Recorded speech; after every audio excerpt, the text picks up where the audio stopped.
Punjabi radio ਚ ਸੁਣ ਰਹੇ ਸਾਰੇ ਸਰੋਤਿਆਂ ਨੂੰ ਬਲਵਿੰਦਰ ਕੌਰ ਵੱਲੋਂ ਪਿਆਰ ਭਰੀ ਸਤਿ ਸ਼੍ਰੀ ਅਕਾਲ। ਤੇ ਜਿਸ ਸਰੋਤਿਓ ਪ੍ਰੋਗਰਾਮ ਖਬਰ ਤੇ ਨਜ਼ਰ ਦੇ ਵਿੱਚ ਹੋਣਗੇ ਸਾਡੇ ਨਾਲ ਬਲਤੇਜ ਪੰਨੂ ਜੀ ਦੱਸਣਗੇ ਕਿ ਕੀ ਕੁਛ ਵਾਪਰਿਆ ਪੰਜਾਬ ਵਿੱਚ, ਭਾਰਤ ਵਿੱਚ, ਖਬਰਾਂ ਦੇ ਪਿੱਛੇ ਕੀ ਅਸਲੀਅਤ ਹੁੰਦੀ ਹੈ।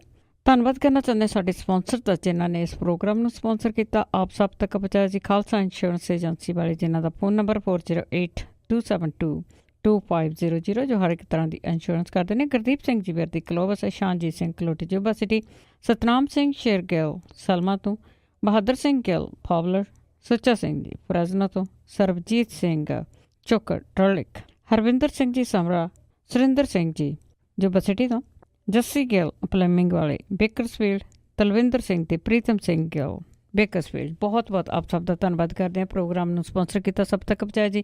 ਸਾਡੇ ਨਾਲ ਜੁੜ ਚੁੱਕੇ ਨੇ ਬਲਤੇਜ ਪੰਨੂ ਜੀ। ਸਤਿ ਸ਼੍ਰੀ ਅਕਾਲ, ਸਵਾਗਤ ਹੈ ਜੀ। ਜੀ ਧੰਨਵਾਦ ਜੀ, ਬਹੁਤ ਮਿਹਰਬਾਨੀ। ਹਾਂਜੀ ਜੀ, ਸਭ ਤੋਂ ਪਹਿਲਾਂ ਆਪਾਂ ਖਬਰ ਕਰਦੇ ਹਾਂ ਜਿਹੜੀ ਲੁਧਿਆਣੇ ਦੇ ਵਿੱਚ ਮੰਦਭਾਗੀ ਘਟਨਾ ਵਾਪਰੀ ਆ ਤੇ ਉਸ ਮਲਬੇ ਦੇ ਵਿੱਚ ਬਹੁਤ ਸਾਰੇ ਲੋਕਾਂ ਦੀ ਮੌਤ ਹੋ ਗਈ ਆ। ਉਹਦਾ ਕਾਰਨ ਸਾਧਨ ਆ ਜੀ, ਕਿ ਸਾਧਨ ਬੜੇ ਘੱਟ ਸੀ। ਬਿਲਕੁਲ ਜੀ, ਸਾਧਨਾਂ ਦੀ ਘੱਟ ਕਰਕੇ ਹੀ ਜਿਹੜਾ ਜੀ, ਤਾਂ ਜਦੋਂ ਇਹ ਅੱਗ ਲੱਗੀ ਆ ਇਹ ਪਲਾਸਟਿਕ ਦੀ ਫੈਕਟਰੀ ਨੂੰ, ਉਹਨੂੰ ਬੁਝਾਉਣ ਦੇ ਵਾਸਤੇ ਜਦੋਂ ਇਹ ਅੰਦਰ ਜਾ ਰਹੇ ਸੀਗੇ ਜੀ, ਖਾਸ ਤੌਰ ਦੇ ਉੱਤੇ ਅਮਲੇ ਦੇ ਮੈਂਬਰ ਜਿਹੜੇ ਫਾਇਰ ਫਾਈਟਰ ਨੇ ਜੀ, ਉਹ ਗਿੱਲੀਆਂ ਬੋਰੀਆਂ ਜਿਹੜੀਆਂ ਜੀ ਉਹ ਗਲਾਂ 'ਚ ਪਾ ਕੇ ਅੱਗ ਬੁਝਾਉਣ ਦੇ ਵਾਸਤੇ ਅੰਦਰ ਜਿਹੜਾ ਜੀ ਉਹ ਵੜੇ। 9 ਮੁਲਾਜ਼ਮਾਂ ਤੇ 4 ਮੰਜ਼ਿਲਾ ਬਿਲਡਿੰਗ ਜਿਹੜੀ ਸੀ ਡਿੱਗੀ। ਔਰ ਇਹ ਕਿਹਾ ਜਾ ਰਿਹਾ ਜੀ ਕਿ ਸਾਧਨ ਜਿਹੜੇ ਜੀ ਉਹ ਬਹੁਤ ਘੱਟ ਸੀਗੇ, ਜਿਹਦੇ ਕਰਕੇ ਇਹ ਜਿਹੜੀ ਜੀ ਇਹਨਾਂ ਨੂੰ ਮੁਸ਼ੱਕਤ ਕਰਨੀ ਪਈ। ਬਿਲਡਿੰਗ ਨੂੰ ਬਚਾਉਂਦਿਆਂ ਜਿਹੜਾ ਸੀਗਾ ਜੀ ਉਹ ਇਹਦੇ ਉੱਤੇ ਇਹਨਾਂ ਦੇ ਉੱਤੇ ਹੀ ਜਿਹੜੀ ਉਹ ਆਣ ਡਿੱਗੀ। ਜਦੋਂ ਅੱਗ ਦੇ ਉੱਤੇ ਕਾਬੂ ਪਾਏ ਜਾਣ ਤੋਂ ਬਾਅਦ ਫੈਕਟਰੀ ਮਾਲਕ ਦਾ ਦੋਸਤ ਜਿਹੜਾ ਸੀਗਾ ਜੀ ਇੰਦਰਪਾਲ ਸਿੰਘ, ਉਹ ਫੈਕਟਰੀ ਦੇ ਵਿੱਚ ਗਿਆ ਤਾਂ ਫੈਕਟਰੀ ਮਾਲਕ ਦੇ ਨਾਲ ਅੰਦਰ ਚਲੇ ਗਿਆ।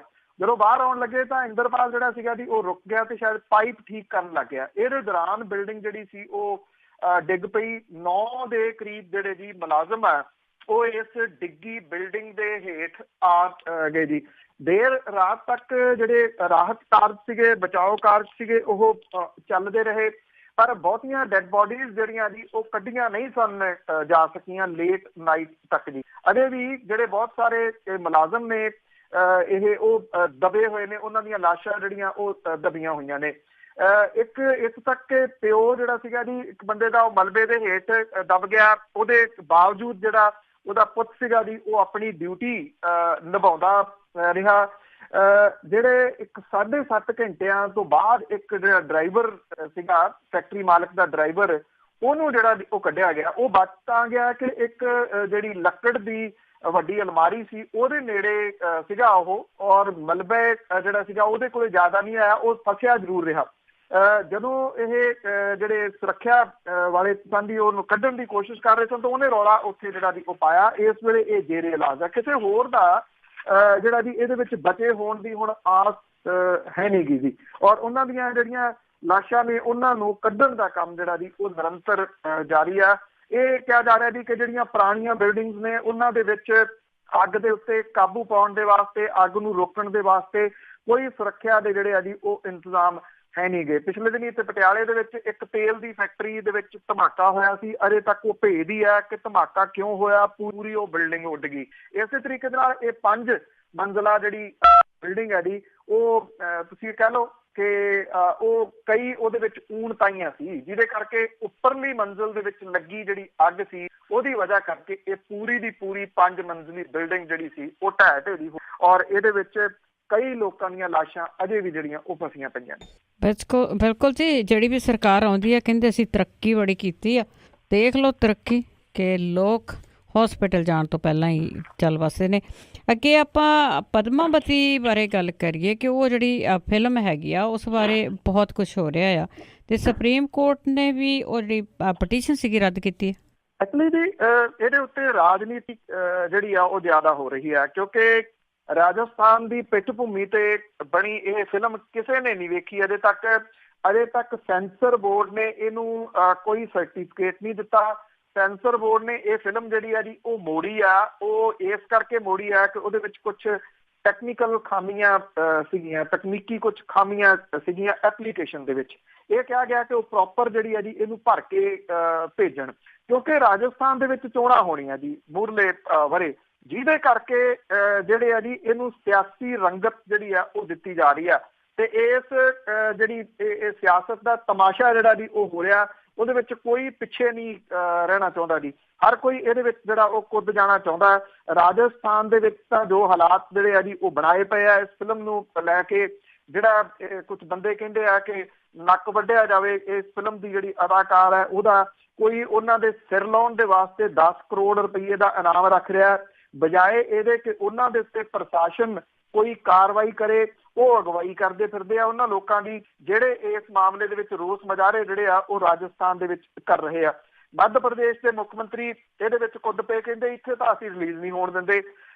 ਪੰਜਾਬ ਤੋਂ ਮੁੱਖ ਮੰਤਰੀ ਕੈਪਟਨ ਅਮਰਿੰਦਰ ਸਿੰਘ ਹੋਰਾਂ ਨੇ ਵੀ ਕਹਿ ਦਿੱਤਾ ਜੀ ਕਿ ਜੇ ਇਤਿਹਾਸ ਨੂੰ ਤੋੜ ਮਰੋੜ ਕੇ ਪੇਸ਼ ਕੀਤਾ ਜਾਊਗਾ ਤਾਂ ਉਹਦਾ ਵਿਰੋਧ ਹੋਣਾ ਚਾਹੀਦਾ।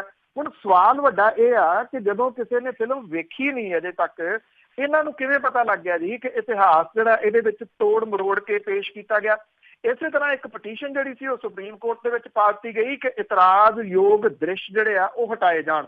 ਅੱਗੋਂ ਸੁਪਰੀਮ ਕੋਰਟ ਨੇ ਜਿਹੜਾ ਜੀ ਉਹ ਇਹਨੂੰ ਪਟੀਸ਼ਨ ਨੂੰ ਜਿਹੜਾ ਉਹ ਰੱਦ ਕਰ ਦਿੱਤਾ। ਇਹ ਕਿਹਾ ਕਿ ਇਹ ਬੇਵਕਤੀ ਕਾਰਵਾਈ ਹੈ। ਚੀਫ ਜਸਟਿਸ ਜਿਹੜੇ ਨੇ ਜੀ ਉਹਨਾਂ ਨੇ ਇਹ ਗੱਲ ਕਹੀ ਕਿ ਅਜੇ ਤੱਕ ਫਿਲਮ ਨੂੰ ਸੈਂਸਰ ਬੋਰਡ ਨੇ ਕੋਈ ਸਰਟੀਫਿਕੇਟ ਨਹੀਂ ਦਿੱਤਾ।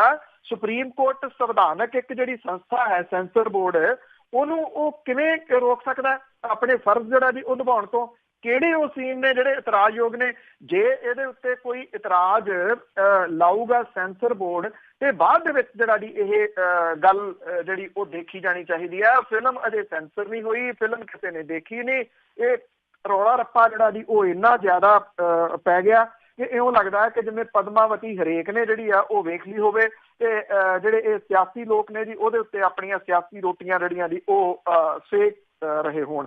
ਵੈਸੇ ਉਂਝ ਤਾਂ ਇਹ ਕਿਹਾ ਜਾਂਦਾ ਕਿ ਫਿਲਮ ਦੇ ਵਾਸਤੇ ਜਿਹੜੀ ਇਹੋ ਜਿਹੀ ਪਬਲਿਸਿਟੀ ਹੁੰਦੀ ਆ ਉਹ ਫਿਲਮ ਨੂੰ ਸੁਪਰ ਡੁਪਰ ਹਿੱਟ ਜਿਹੜਾ ਜੀ ਉਹ ਕਰ ਦਿੰਦੀ ਆ, ਪਰ ਜਿਸ ਕਿਸਮ ਦੀ ਸਿਆਸਤ ਇਹਦੇ ਉੱਤੇ ਜਿਹੜੀ ਆ ਜੀ ਹੋ ਰਹੀ ਆ, ਖਾਸ ਤੌਰ ਦੇ ਉੱਤੇ ਜਿਹੜੀ ਸੈਂਟਰ ਵਿਚਲੀ ਸਰਕਾਰ ਤੇ ਰਾਜਾਂ ਦੇ ਵਿੱਚ ਜਿੱਥੇ ਜਿੱਥੇ ਬੀਜੇਪੀ ਸਰਕਾਰ ਹੈ, ਉਹਨਾਂ ਨੇ ਜਿਵੇਂ ਜਿਹੜਾ ਜੀ ਇਸ ਫਿਲਮ ਦਾ ਵਿਰੋਧ ਕਰਨਾ ਕੀਤਾ ਆ, ਇਉਂ ਲੱਗਦਾ ਹੈ ਕਿ ਬਹੁਤੇ ਜਿਹੜੇ ਮਸਲੇ ਨੇ ਮੁਲਕ ਦੇ ਉਹਨਾਂ ਤੋਂ ਧਿਆਨ ਡਾਈਵਰਟ ਕਰਕੇ ਲੋਕਾਂ ਨੂੰ ਪਦਮਾਵਤੀ ਦੀ ਜਗ੍ਹਾ ਦੇ ਉੱਤੇ ਜਿਵੇਂ ਜਮਲਾਵਤੀ ਜਿਹੜੀ ਹੈ ਦੱਸੀ ਜਾ ਰਹੀ ਹੈ। ਜੀ ਬਿਲਕੁਲ, ਜਿਸ ਤਰ੍ਹਾਂ ਤੁਸੀਂ ਕਿਹਾ ਪਬਲਿਸਿਟੀ ਹੀ ਹੋ ਰਹੀ ਆ। ਤੇ ਅੱਗੇ ਆਪਾਂ ਰਾਹੁਲ ਗਾਂਧੀ ਦੀ ਗੱਲ ਕਰੀਏ, ਬੜੇ ਚਿਰਾਂ ਦਾ ਤਰਸਦਾ ਸੀਗਾ, ਜਿਸ ਤਰ੍ਹਾਂ ਇੰਗਲੈਂਡ ਦਾ ਰਾਜਾ ਬਣਨ ਦੇ ਲਈ ਮਹਾਰਾਣੀ ਦਾ ਪੁੱਤਰ ਤਰਸਦਾ ਕਿ ਪ੍ਰਧਾਨਗੀ ਲੈਣੀ ਆ, ਤੇ ਹੁਣ ਰਾਹੁਲ ਗਾਂਧੀ ਤਾਂ ਕਹਿੰਦੇ ਕਾਂਗਰਸ ਦਾ ਪ੍ਰਧਾਨ ਬਣਨ ਲਈ ਰਾਹ ਪੱਧਰਾ ਹੋ ਗਿਆ। ਜਿਹੜੀ ਕਾਂਗਰਸ ਵਰਕਿੰਗ ਕਮੇਟੀ ਆ ਉਹਦੀ ਹੋਈ ਮੀਟਿੰਗ ਦੇ ਵਿੱਚ ਜਿਹੜੀ ਕਾਂਗਰਸ ਦੇ ਪ੍ਰਧਾਨ ਦੇ ਅਹੁਦੇ ਦੇ ਵਾਸਤੇ ਜਿਹੜੀਆਂ ਵੋਟਾਂ ਨੇ ਉਹਦਾ ਬਕਾਇਦਾ ਤੌਰ ਦੇ ਉੱਤੇ ਐਲਾਨ ਤਰੀਕਾਂ ਦਾ ਕੀਤਾ ਗਿਆ। ਇਹਦੇ ਵਾਸਤੇ ਜੀ 1 ਦਸੰਬਰ ਤੋਂ ਨਾਮਜ਼ਦਗੀਆਂ ਦਾਖਲ ਹੋਣਗੀਆਂ। 4 ਦਸੰਬਰ 3 ਵਜੇ ਤੱਕ ਦੁਪਹਿਰ ਦੇ ਜਿਹੜਾ ਜੀ ਲਾਸਟ ਪਰਚੇ ਭਰੇ ਜਾ ਸਕਦੇ ਆ। 5 ਦਸੰਬਰ ਨੂੰ ਇਹਨਾਂ ਦੀ ਪੜਤਾਲ ਹੋਊਗੀ ਤੇ ਉਸ ਦਿਨ ਜਿਹੜਾ ਜੀ ਜਿਹੜੇ ਉਮੀਦਵਾਰ ਜਾਇਜ਼ ਹੋਣਗੇ ਉਹਨਾਂ ਦੀ ਜਿਹੜੀ ਆ ਜੀ ਸੂਚੀ ਜਾਰੀ ਕੀਤੀ ਜਾਊਗੀ। 11 ਦਸੰਬਰ ਤੱਕ ਨਾਮ ਵਾਪਸ ਲਏ ਜਾ ਸਕਦੇ ਆ। 16 ਦਸੰਬਰ ਨੂੰ ਵੋਟਾਂ ਪੈਣਗੀਆਂ ਤੇ ਇਹਦੀ ਗਿਣਤੀ ਜਿਹੜੀ ਹੈ ਤੇ ਇਹਦਾ ਨਤੀਜਾ 19 ਦਸੰਬਰ ਨੂੰ ਐਲਾਨਿਆ ਜਾਊਗਾ। 18 ਦਸੰਬਰ ਨੂੰ ਹਿਮਾਚਲ ਤੇ ਗੁਜਰਾਤ ਦੀਆਂ ਹੋਣ ਵਾਲੀਆਂ ਜਿਹੜੀਆਂ ਚੋਣਾਂ ਨੇ ਉਹਨਾਂ ਦੇ ਨਤੀਜੇ ਆਉਣੇ ਆ ਤੇ 19 ਤਰੀਕ ਨੂੰ ਜਿਹੜਾ ਜੀ ਰਾਹੁਲ ਗਾਂਧੀ ਹੋਰਾਂ ਦੇ ਵਾਸਤੇ ਜਾਂ ਕਾਂਗਰਸ ਪ੍ਰਧਾਨ ਦੇ ਵਾਸਤੇ ਨਤੀਜਾ ਆਊਗਾ। ਪਰ ਇਹ ਕਿਹਾ ਜਾ ਰਿਹਾ ਜੀ ਕਿ 19 ਤਰੀਕ ਤੱਕ ਇੰਤਜ਼ਾਰ ਨਹੀਂ ਕਰਨਾ ਪਊਗਾ। ਜਿਹੜੀ ਕਾਂਗਰਸ ਵਰਕਿੰਗ ਕਮੇਟੀ ਦੀ ਮੀਟਿੰਗ ਹੈ ਸਰਬਸੰਮਤੀ ਦੇ ਨਾਲ ਉਹਦੇ ਵਿੱਚ ਜਿਹੜਾ ਜੀ ਉਹ ਫੈਸਲੇ ਲਏ ਗਏ ਆ। ਇਹ ਲਗਭਗ ਤੈਅ ਜਾਪਦਾ ਕਿ ਰਾਹੁਲ ਗਾਂਧੀ ਦੇ ਖਿਲਾਫ ਜਾਂ ਬਰਾਬਰ ਦੇ ਉੱਤੇ ਕੋਈ ਹੋਰ ਨਾਮਜ਼ਦਗੀ ਜਿਹੜਾ ਜੀ ਉਹ ਭਰੂਗਾ ਨਹੀਂ।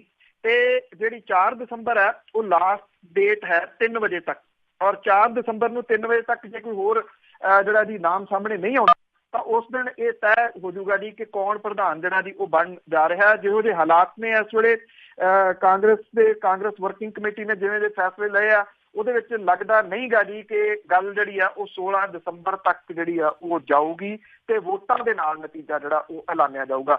ਰਾਹੁਲ ਗਾਂਧੀ ਜੀ ਦੇ ਪ੍ਰਧਾਨ ਜਿਹੜੇ ਉਹ ਬਣ ਜਾਂਦੇ ਆ 4 ਦਸੰਬਰ ਨੂੰ, ਤਾਂ ਉਹ 1998 ਤੋਂ ਕਾਂਗਰਸ ਦੇ ਪ੍ਰਧਾਨ ਚੱਲੇ ਆ ਰਹੇ ਸੋਨੀਆ ਗਾਂਧੀ ਹੋਰਾਂ ਦੀ ਜਗ੍ਹਾ ਜਿਹੜੀ ਉਹ ਲੈਣਗੇ, ਜਿਹੜੀ ਕਿ ਰਾਹੁਲ ਗਾਂਧੀ ਦੀ ਮਾਂ ਹੈ। ਬਿਲਕੁਲ ਜੀ, ਲੱਗਦਾ ਕਿ ਸਾਰਾ ਭਾਰਤੀ ਗਾਂਧੀ ਭਗਤ ਹੋ ਗਿਆ। ਤੇ ਅੱਗੇ ਬੈਂਸ ਭਰਾ ਤੇ ਆਮ ਆਦਮੀ ਪਾਰਟੀ ਦੀ ਗੱਲ ਕਰਦੇ ਹਾਂ ਕਿ ਉਹ ਮੁੱਖ ਮੰਤਰੀ ਨਾਲ ਪਾਣੀ ਦੇ ਮੁੱਦਿਆਂ ਤੇ ਲੈ ਕੇ ਮੀਟਿੰਗ ਕੀਤੀ ਉਹਨਾਂ।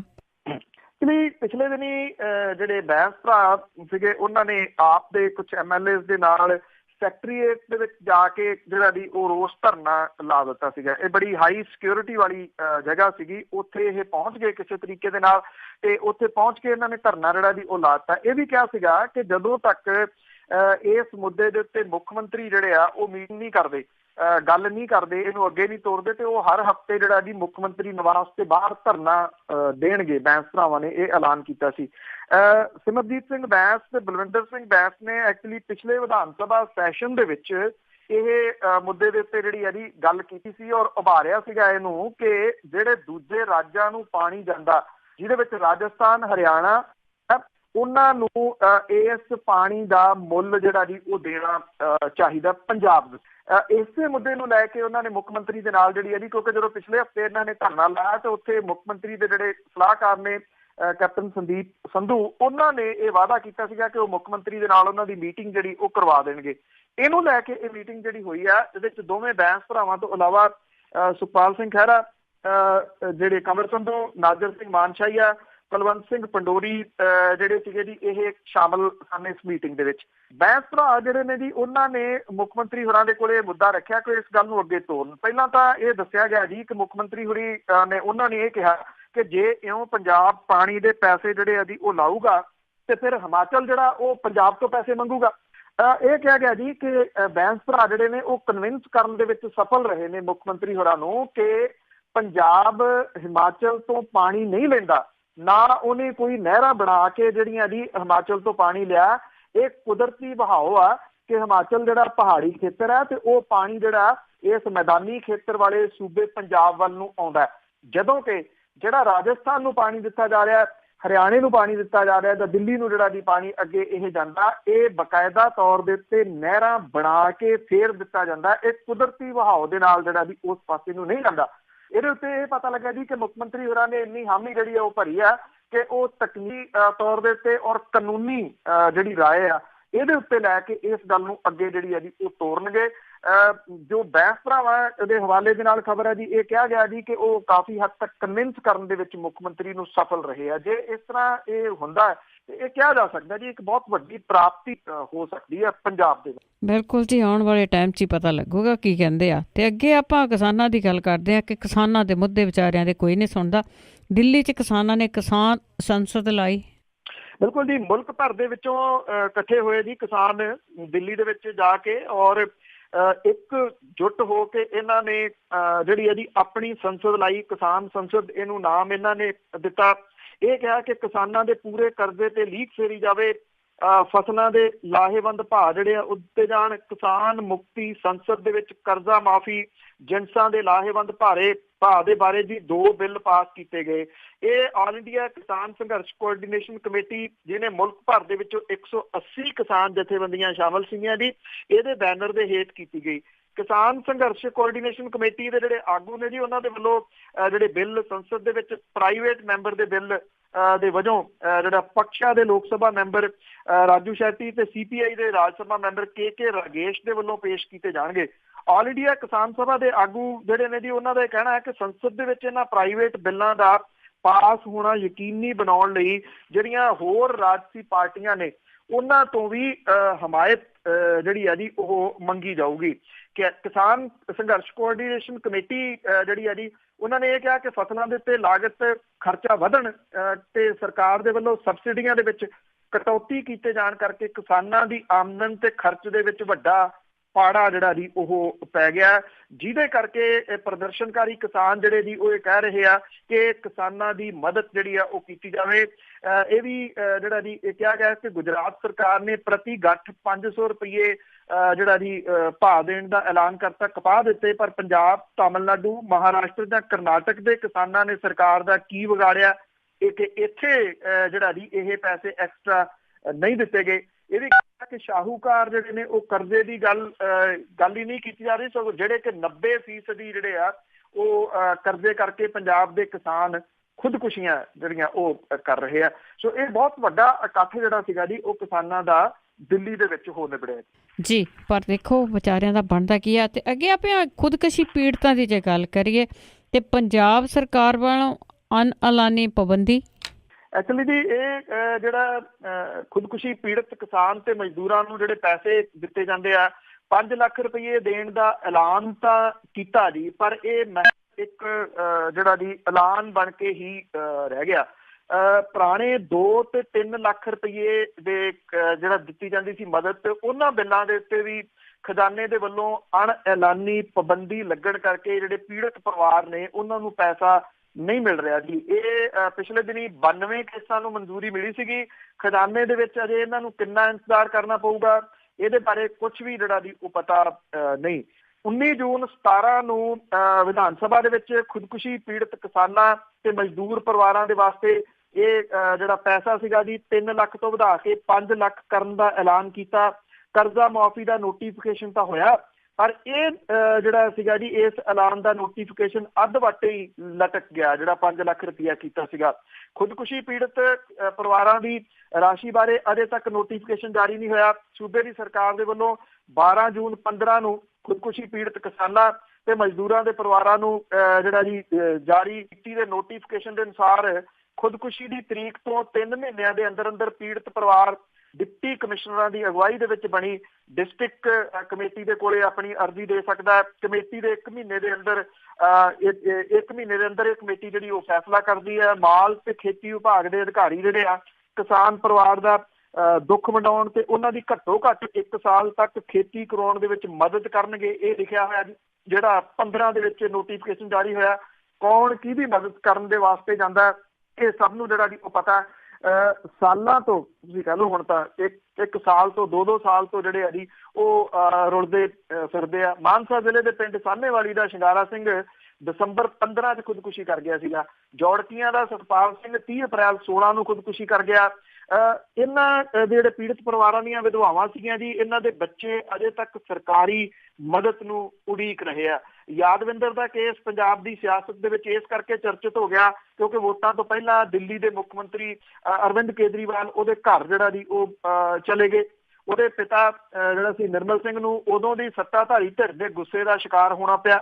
ਲੰਬੀ ਖੱਜਲ ਖੁਆਰੀ ਤੋਂ ਬਾਅਦ ਡਿਸਟ੍ਰਿਕਟ ਦੀ ਜਿਹੜੀ ਕਮੇਟੀ ਆ ਉਹਨੇ ਅਗਸਤ 17 ਨੂੰ ਇਹਦਾ ਕੇਸ ਜਿਹੜਾ ਜੀ ਕਰਤਾ, ਪਰ ਬਿੱਲ ਸਰਕਾਰੀ ਖਜ਼ਾਨੇ ਦੇ ਵਿੱਚ ਅਟਕਿਆ ਹੋਣ ਕਰਕੇ ਕਿਸੇ ਨੂੰ ਧੇਲਾ ਨਹੀਂ ਮਿਲਿਆ। ਇਹ ਕਿਸੇ ਇੱਕ ਦੀ ਗੱਲ ਨਹੀਂ, ਇਹ ਬਹੁਤ ਸਾਰਿਆਂ ਦੀ ਕਿਸਾਨਾਂ ਦੀ ਗੱਲ ਆ ਜਿਹੜੇ ਖੁਦਕੁਸ਼ੀ ਕਰ ਗਏ, ਪਰ ਅਜੇ ਤੱਕ ਉਹਨਾਂ ਨੂੰ ਕਿਸੇ ਕਿਸਮ ਦੀ ਕੋਈ ਰਾਹਤ ਜਿਹੜੀ ਹੈ ਜੀ ਉਹ ਮਿਲੀ ਨਹੀਂ। ਮਹਿਜ਼ ਐਲਾਨ 2 ਲੱਖ ਦੇ, 3 ਲੱਖ ਦੇ, 5 ਲੱਖ ਦੇ ਜਿਹੜੇ ਜੀ ਉਹ ਹੁੰਦੇ ਰਹੇ, ਪਰ ਇਹ ਐਲਾਨ ਸਿਰਫ ਬਿਆਨਾਂ ਤੱਕ ਸੀਮਤ ਹੋ ਕੇ ਰਹਿ ਗਏ ਜੀ। ਬਿਲਕੁਲ ਜੀ, ਲੋਕਾਂ ਲਈ ਤਾਂ ਇਸ ਤਰ੍ਹਾਂ ਦੇ ਐਲਾਨ ਕਰਦੇ ਰਹੇ, ਲਾਰੇ ਲਾਉਂਦੇ ਰਹੇ, ਪਰ ਆਪਣੀਆਂ ਤਨਖਾਹਾਂ ਅੰਦਰ ਵੜ ਕੇ ਵਧਾ ਲਈਆਂ ਜਾਂਦੀਆਂ। ਤੇ ਅੱਗੇ ਆਪਾਂ ਪੰਜਾਬ 'ਚ ਬੈਂਕਾਂ ਦੇ ਡਿਫਾਲਟਰ ਦੀ ਗੱਲ ਕਰਦੇ ਹਾਂ ਤੇ ਉਸ ਦੇ ਵਿੱਚ ਕਾਂਗਰਸੀ ਤੇ ਅਕਾਲੀ ਵੀ ਸ਼ਾਮਲ। ਜੀ ਸਹਿਕਾਰੀ ਜਿਹੜੇ ਬੈਂਕ ਨੇ ਉਹਨਾਂ ਦੇ ਵੱਡੇ ਡਿਫਾਲਟਰਾਂ ਨੂੰ ਹੁਣ ਉਹਨਾਂ ਨੇ ਹੱਥ ਜਿਹੜਾ ਜੀ ਉਹ ਪਾਉਣਾ ਸ਼ੁਰੂ ਕੀਤਾ, ਜਿਹਦੇ ਕਰਕੇ ਇਹ ਜਿਹੜੀਆਂ ਦੀ ਲਿਸਟਾਂ ਬਣੀਆਂ ਨੇ। ਤੇ ਬੈਂਕਾਂ ਨੇ ਕੀ ਕੀਤਾ ਜੀ ਕਿ ਜਿਹੜੇ ਹਰ ਡਿਸਟ੍ਰਿਕਟ ਦੇ ਵਿੱਚ ਇਹਨਾਂ ਦੇ 50 ਜਿਹੜੇ ਡਿਫਾਲਟਰ ਨੇ ਜਿਹੜੇ ਵੱਡੇ, ਉਹਨਾਂ ਦੀਆਂ ਸੂਚੀਆਂ ਜਿਹੜੀਆਂ ਉਹ ਬਣਾਉਣੀਆਂ ਸ਼ੁਰੂ ਕੀਤੀਆਂ ਨੇ। ਜਦੋਂ ਇਹ ਸੂਚੀਆਂ ਜਿਹੜੀਆਂ ਦੀ ਉਹ ਬਣਨੀਆਂ ਸ਼ੁਰੂ ਹੋਈਆਂ ਤੇ ਹੈਰਾਨੀਜਨਕ ਤਰੀਕੇ ਦੇ ਨਾਲ ਹੋਇਆ ਇਹ ਜੀ ਕਿ ਇਹਦੇ ਵਿੱਚ ਜਿਹੜੇ ਬਹੁਤੇ ਲੋਕਾਂ ਦੇ ਜਿਹੜੇ ਨਾਮ ਸ਼ਾਮਲ ਹੋ ਰਹੇ ਆ ਜੀ ਉਹ ਸਿਆਸੀ ਲੋਕ ਨੇ। ਸਿਆਸੀ ਲੋਕਾਂ ਦਾ ਜਿਹੜਾ ਜੀ ਉਹ ਨਾਮ ਇਹਦੇ ਵਿੱਚ ਆ ਰਿਹਾ ਕਿ ਕਿੰਨਾ ਨੇ ਕਿੰਨੇ ਜਿਹੜੇ ਆ ਜੀ ਉਹ ਕਰਜ਼ੇ ਚੁੱਕੇ ਹੋਏ ਨੇ। ਤੇ ਇਹਨਾਂ ਟੌਪ 50 ਡਿਫਾਲਟਰ ਜਿਹੜੇ ਨੇ ਜੀ ਪੰਜਾਬ ਦੇ ਵਿੱਚ ਤਕਰੀਬਨ 90 ਖੇਤੀ ਵਿਕਾਸ ਬੈਂਕ ਨੇ ਜਿਨ੍ਹਾਂ ਨੇ 4450 ਵੱਡੇ ਡਿਫਾਲਟਰ ਜਿਹੜੇ ਇਹਨਾਂ ਦੀ ਸ਼ਨਾਖਤ ਕੀਤੀ ਆ, ਔਰ ਇਹਨਾਂ ਦੇ ਵੱਲ 233 ਕਰੋੜ ਰੁਪਈਆ ਜਿਹੜਾ ਜੀ ਉਹ ਫਸਿਆ ਹੋਇਆ, ਜਿਹੜਾ ਕਿ ਕੁੱਲ ਕਰਜ਼ੇ ਦਾ 13% ਬਣਦਾ। ਇਹਦੇ ਚ ਕਾਂਗਰਸੀ ਤੇ ਅਕਾਲੀ ਦਲ ਦੇ ਵੱਡੇ ਜਿਹੜੇ ਜੀ ਉਹ ਆਗੂ ਸ਼ਾਮਲ ਨੇ। ਖੇਤੀ ਵਿਕਾਸ ਬੈਂਕਾਂ ਨੇ ਐਤਕੀ 1800 ਕਰੋੜ ਰੁਪਏ ਦੀ ਵਸੂਲੀ ਕਰਨੀ ਆ, ਜਿਹਦੇ ਤੋਂ ਹੁਣ ਤੱਕ ਸਿਰਫ 178 ਕਰੋੜ ਰੁਪਏ ਜਿਹੜੇ ਆ ਉਹ ਵਸੂਲੇ ਗਏ ਆ, ਔਰ ਖੇਤੀ ਵਿਕਾਸ ਬੈਂਕਾਂ ਨੂੰ ਰੋਜ਼ 5 ਕਰੋੜ ਰੁਪਏ ਦੀ ਵਸੂਲੀ ਆ ਰਹੀ ਆ। ਬਠਿੰਡਾ ਡਿਸਟ੍ਰਿਕਟ ਦੇ ਵਿੱਚ ਇੱਕ ਸਾਬਕਾ ਅਕਾਲੀ ਮੰਤਰੀ ਦਾ ਸਾਲਾ 16.5 ਲੱਖ ਰੁਪਏ ਦਾ ਡਿਫਾਲਟਰ ਹੈ। 1997 ਚ ਉਹਨੇ ਪੋਲਟਰੀ ਫਾਰਮ ਦੇ ਵਾਸਤੇ ਕਰਜ਼ਾ ਲਿਆ ਸੀ। ਬਠਿੰਡੇ ਦੇ ਟੌਪ 50 ਡਿਫਾਲਟਰਾਂ ਚ ਸਾਬਕਾ ਮੰਤਰੀ ਦਾ ਸਾਲਾ ਚੌਥੇ ਨੰਬਰ ਤੇ ਆ। ਬਠਿੰਡੇ ਡਿਸਟ੍ਰਿਕਟ ਦੇ ਵਿੱਚ ਵਿਕਾਸ ਬੈਂਕਾਂ ਦੇ ਟੌਪ 50 ਡਿਫਾਲਟਰਾਂ ਦੇ ਵਿੱਚ ਕੋਈ 6.5 ਕਰੋੜ ਰੁਪਏ ਖੜੇ ਆ। ਰਾਮਾ ਇਲਾਕੇ ਦਾ ਜੀ ਇੱਕ ਕਾਂਗਰਸੀ ਆਗੂ, ਉਹਦੇ ਵੱਲ 11.25 ਲੱਖ ਰੁਪਏ ਦਾ ਉਹ ਡਿਫਾਲਟਰ ਹੈ। ਬਾਗ ਲਾਉਣ ਦੇ ਵਾਸਤੇ ਉਹਨੇ ਲੋਨ ਲਿਆ ਸੀਗਾ। ਮੁਕਤਸਰ ਜ਼ਿਲ੍ਹੇ ਦੇ ਵਿੱਚ ਇਹਨਾਂ ਬੈਂਕਾਂ ਨੇ 150 ਕਰੋੜ ਰੁਪਏ ਜਿਹੜੇ ਵਸੂਲਣੇ ਆ ਤੇ ਟੌਪ 50 ਡਿਫਾਲਟਰਾਂ ਦੇ ਵੱਲ 7 ਕਰੋੜ ਰੁਪਏ ਤੋਂ ਉੱਪਰ ਦੀ ਰਾਸ਼ੀ ਜਿਹੜੀ ਹੈ ਜੀ ਉਹ ਖੜੀ ਆ। ਇਸ ਜ਼ਿਲ੍ਹੇ ਦੇ ਵਿੱਚ ਡਿਫਾਲਟਰਾਂ ਦੀ ਜਿਹੜੀ ਸੂਚੀ ਦੇ ਵਿੱਚ ਅਕਾਲੀ ਆਗੂ ਦਿਆਲ ਸਿੰਘ ਕੋਲਿਆਂ ਵਾਲੀ ਪਹਿਲੇ ਨੰਬਰ ਦੇ ਉੱਤੇ ਆ। 2004 ਦੇ ਵਿੱਚ ਉਹਨੇ ਕੰਬਾਈਨ ਲਈ ਕਰਜ਼ਾ ਲਿਆ ਸੀਗਾ। ਇਹ ਕਰਜ਼ਾ 35 ਲੱਖ ਰੁਪਏ ਤੱਕ ਜਿਹੜਾ ਜੀ ਉਹ ਬਣ ਗਿਆ, ਕਿਉਂਕਿ ਕਿਸ਼ਤ ਹੀ ਕੋਈ ਨਹੀਂ ਦਿੱਤੀ। ਹਲਕਾ ਲੰਬੀ ਦੇ ਖੇਤੀ ਵਿਕਾਸ ਵਸੂਲੀ ਦਰ ਜਿਹੜੀ ਹੈ ਜੀ ਹੁਣ ਤੱਕ 8.7% ਹੈ, ਜਿਹੜੀ ਕਿ ਪਿਛਲੇ ਸਾਲ 9.7% ਸੀਗੀ। ਪਿੰਡ ਬਾਦਲ ਦੇ ਦਰਜਨ ਕਿਸਾਨਾਂ ਨੇ ਬੈਂਕਾਂ ਤੋਂ ਜਿਹੜਾ ਜੀ ਉਹ ਕਰਜ਼ਾ ਚੁੱਕਿਆ ਹੋਇਆ। ਬਰਨਾਲਾ, ਸੰਗਰੂਰ, ਮਾਨਸਾ ਦੇ ਕਈ ਸਿਆਸੀ ਆਗੂ ਜਿਹੜੇ ਨੇ ਜੀ ਉਹ ਵੱਡੇ 50 ਡਿਫਾਲਟਰਾਂ ਦੇ ਵਿੱਚ ਜਿਹੜੇ ਜੀ ਉਹ ਸ਼ਾਮਲ ਹੈ। 4 ਚ ਕਰਜ਼ਾ ਲਿਆ ਹੋਵੇ 17 ਆ ਜੇ। ਜੇ ਕਿਸਾਨ ਜਿਹੜਾ ਜੀ ਇੱਕ ਉਹਨੇ ਕੋਈ ਲੱਖ ਰੁਪਈਆ ਕਰਜ਼ਾ ਲਿਆ ਤੇ ਕਿਹੜੇ ਤਰੀਕੇ ਦੇ ਨਾਲ ਇਹ ਜਿਹੜੇ ਜੀ ਬੈਂਕਾਂ ਵਾਲੇ ਉਹਦਾ ਜੀਣਾ ਹਰਾਮ ਕਰ ਦਿੰਦੇ ਆ, ਜਿਹਦੇ ਕਰਕੇ ਉਹ ਖੁਦਕੁਸ਼ੀਆਂ ਜਿਹੜੀਆਂ ਜੀ ਉਹ ਕਰ ਜਾਂਦਾ। ਇਹ ਸਭ ਨੂੰ ਜਿਹੜਾ ਜੀ ਉਹ ਪਤਾ, ਪਰ ਇਹ ਕਿਉਂਕਿ ਵੱਡੇ ਲੋਕ ਨੇ ਇਸ ਕਰਕੇ ਵੱਡੇ ਡਿਫਾਲਟਰ ਵੀ ਨੇ ਜੀ। ਬਿਲਕੁਲ ਜੀ, ਤੇ ਇਹਨਾਂ ਦੇ ਕਰਜ਼ੇ ਵੀ ਸ਼ੌਕੀਆ ਹੀ ਨੇ ਕਿ ਜੇ ਸਰਕਾਰ ਮਾਫ਼ ਕਰੂ ਤਾਂ ਸਾਡੇ ਵੀ ਵਿੱਚੇ ਹੋ ਜਾਣਗੇ। ਤੇ ਅਖੀਰ ਦੇ ਵਿੱਚ ਆਪਾਂ ਕਰਦੇ ਹਾਂ ਕਿ ਜਿਹੜੇ ਸਿਆਸੀ ਕਤਲ ਹੋ ਰਹੇ ਆ ਉਸ ਦੇ ਅਧੀਨ ਫੜੇ ਹੋਏ ਨੇ ਬਹੁਤ ਸਾਰੇ ਨੌਜਵਾਨ, ਤੇ ਉਹਨਾਂ ਦੇ ਵਿੱਚੋਂ 4 ਜਣੇ NIA ਦੇ ਹਵਾਲੇ। ਐਕਚੁਅਲੀ ਜੀ ਕੁਛ ਇਹਦੇ ਉੱਤੇ ਜਿਹੜਾ ਕਿੰਤੂ ਪਰੰਤੂ ਕੁਛ ਲੋਕ ਜਿਹੜਾ ਉਹ ਕਰ ਰਹੇ ਨੇ ਕਿ ਜਦੋਂ ਪੰਜਾਬ ਸਰਕਾਰ ਨੇ ਇਹ ਪ੍ਰੈਸ ਕਾਨਫਰੰਸ ਕਰਕੇ ਮੁੱਖ ਮੰਤਰੀ ਨੇ ਤੇ DGP ਜਿਹੜੇ ਨੇ ਉਹਨਾਂ ਨੇ ਇਹਦੀ ਸਾਰਾ ਜਿਹੜੀ ਦੱਸੀ ਜਾਣਕਾਰੀ ਦਿੱਤੀ ਕਿ ਕਿਵੇਂ ਜਿਹੜਾ ਜੀ ਇਹ ਹੋਇਆ। ਪਰ ਦੂਜੇ ਪਾਸੇ ਹੁਣ ਜਿਹੜੀ NIA ਹੈ ਜੀ, ਨੈਸ਼ਨਲ ਇਨਵੈਸਟੀਗੇਸ਼ਨ ਏਜੰਸੀ, ਉਹਨੇ ਆ ਕੇ ਇੱਥੇ ਇਹਦੀ ਆ ਜਿਹੜੀ ਜਾਂਚ ਆਰੰਭੀ ਆ ਪੰਜਾਬ ਦੇ ਵਿੱਚ ਕਿ ਇਹ ਹੁਣ ਜਾਂਚ ਜਿਹੜੀ ਹੈ ਜੀ ਉਹ ਕਿਉਂ ਕਰ ਰਹੀ ਆ। ਪਰ ਦੇਖਿਆ ਜਾਵੇ ਤਾਂ ਇਹ ਜਿਹੜੀ ਏਜੰਸੀ ਹੈ ਜੀ ਥੋੜਾ ਜਿਹਾ ਇਹ ਕਿਹਾ ਜਾ ਸਕਦਾ ਆ ਕਿ ਇਹ ਪ੍ਰੋਫੈਸ਼ਨਲ ਤਰੀਕੇ ਦੇ ਨਾਲ ਇਹਦੀ ਜਿਹੜੀ ਆ ਉਹ ਜਾਂਚ ਹੋਊਗੀ ਤਾਂ ਉਹ ਮੱਚ ਬੈਟਰ ਜਿਹੜੀ ਉਹ ਹੋ ਸਕਦੀ ਹੈ। ਜਿਹੜੇ 4 ਲੋਕ ਫੜੇ ਨੇ ਜਿਹਦੇ ਵਿੱਚ ਜੱਗੀ ਜੌਲ ਵੀ ਸ਼ਾਮਲ ਹੈ, ਸ਼ੇਰਾ ਵੀ ਇਹਦੇ ਵਿੱਚ ਜਿਹੜਾ ਸ਼ਾਮਲ ਹੈ, ਰਮਨਦੀਪ ਜਿਹੜਾ ਜੀ ਉਹ ਫੜਿਆ ਗਿਆ ਉਹ ਵੀ ਸ਼ਾਮਲ ਹੈ। ਇਹ ਪੰਜਾਬ ਪੁਲਿਸ ਨੇ NIA ਦੇ ਹਵਾਲੇ ਕੀਤੇ ਆ। ਇਹਨਾਂ ਤੋਂ ਨਿਰੰਤਰ ਜਿਹੜੀ ਆ ਉਹ ਪੁੱਛਗਿੱਛ ਕੀਤੀ ਜਾ ਰਹੀ ਹੈ। ਜਿੰਨਾ ਇਹਦੇ ਨਾਲ ਸੰਬੰਧਿਤ ਕਾਗਜ਼ ਪੱਤਰ ਆ ਉਹ ਵੀ NIA ਦੇ ਹਵਾਲੇ ਕੀਤਾ ਗਿਆ। ਬੇਸ਼ੱਕ ਜਿਹੜਾ ਇਹ ਗੁਸਾਈ ਦਾ ਮਰਡਰ ਹੋਇਆ ਸੀਗਾ ਲੁਧਿਆਣੇ ਦੇ ਵਿੱਚ, ਉਹਦੀ ਜਾਂਚ NIA ਨੂੰ ਦਿੱਤੀ ਗਈ ਸੀਗੀ, ਪਰ NIA ਜਿਹੜੀ ਹੈ ਜੀ ਸਿਰਫ ਉਸ ਕਤਲ ਦੇ ਮਾਮਲੇ ਦੀ ਜਾਂਚ ਨਹੀਂ ਕਰ ਰਹੀ, ਬਲਕਿ ਸਾਰੇ ਜਿਹੜੇ ਕਤਲ ਹੋਏ ਨੇ ਉਹਨਾਂ ਦੀ ਉਹ ਇਨਵੈਸਟੀਗੇਸ਼ਨ ਜਿਹੜੀ ਆ ਉਹ ਕਰ ਰਹੀ ਹੈ।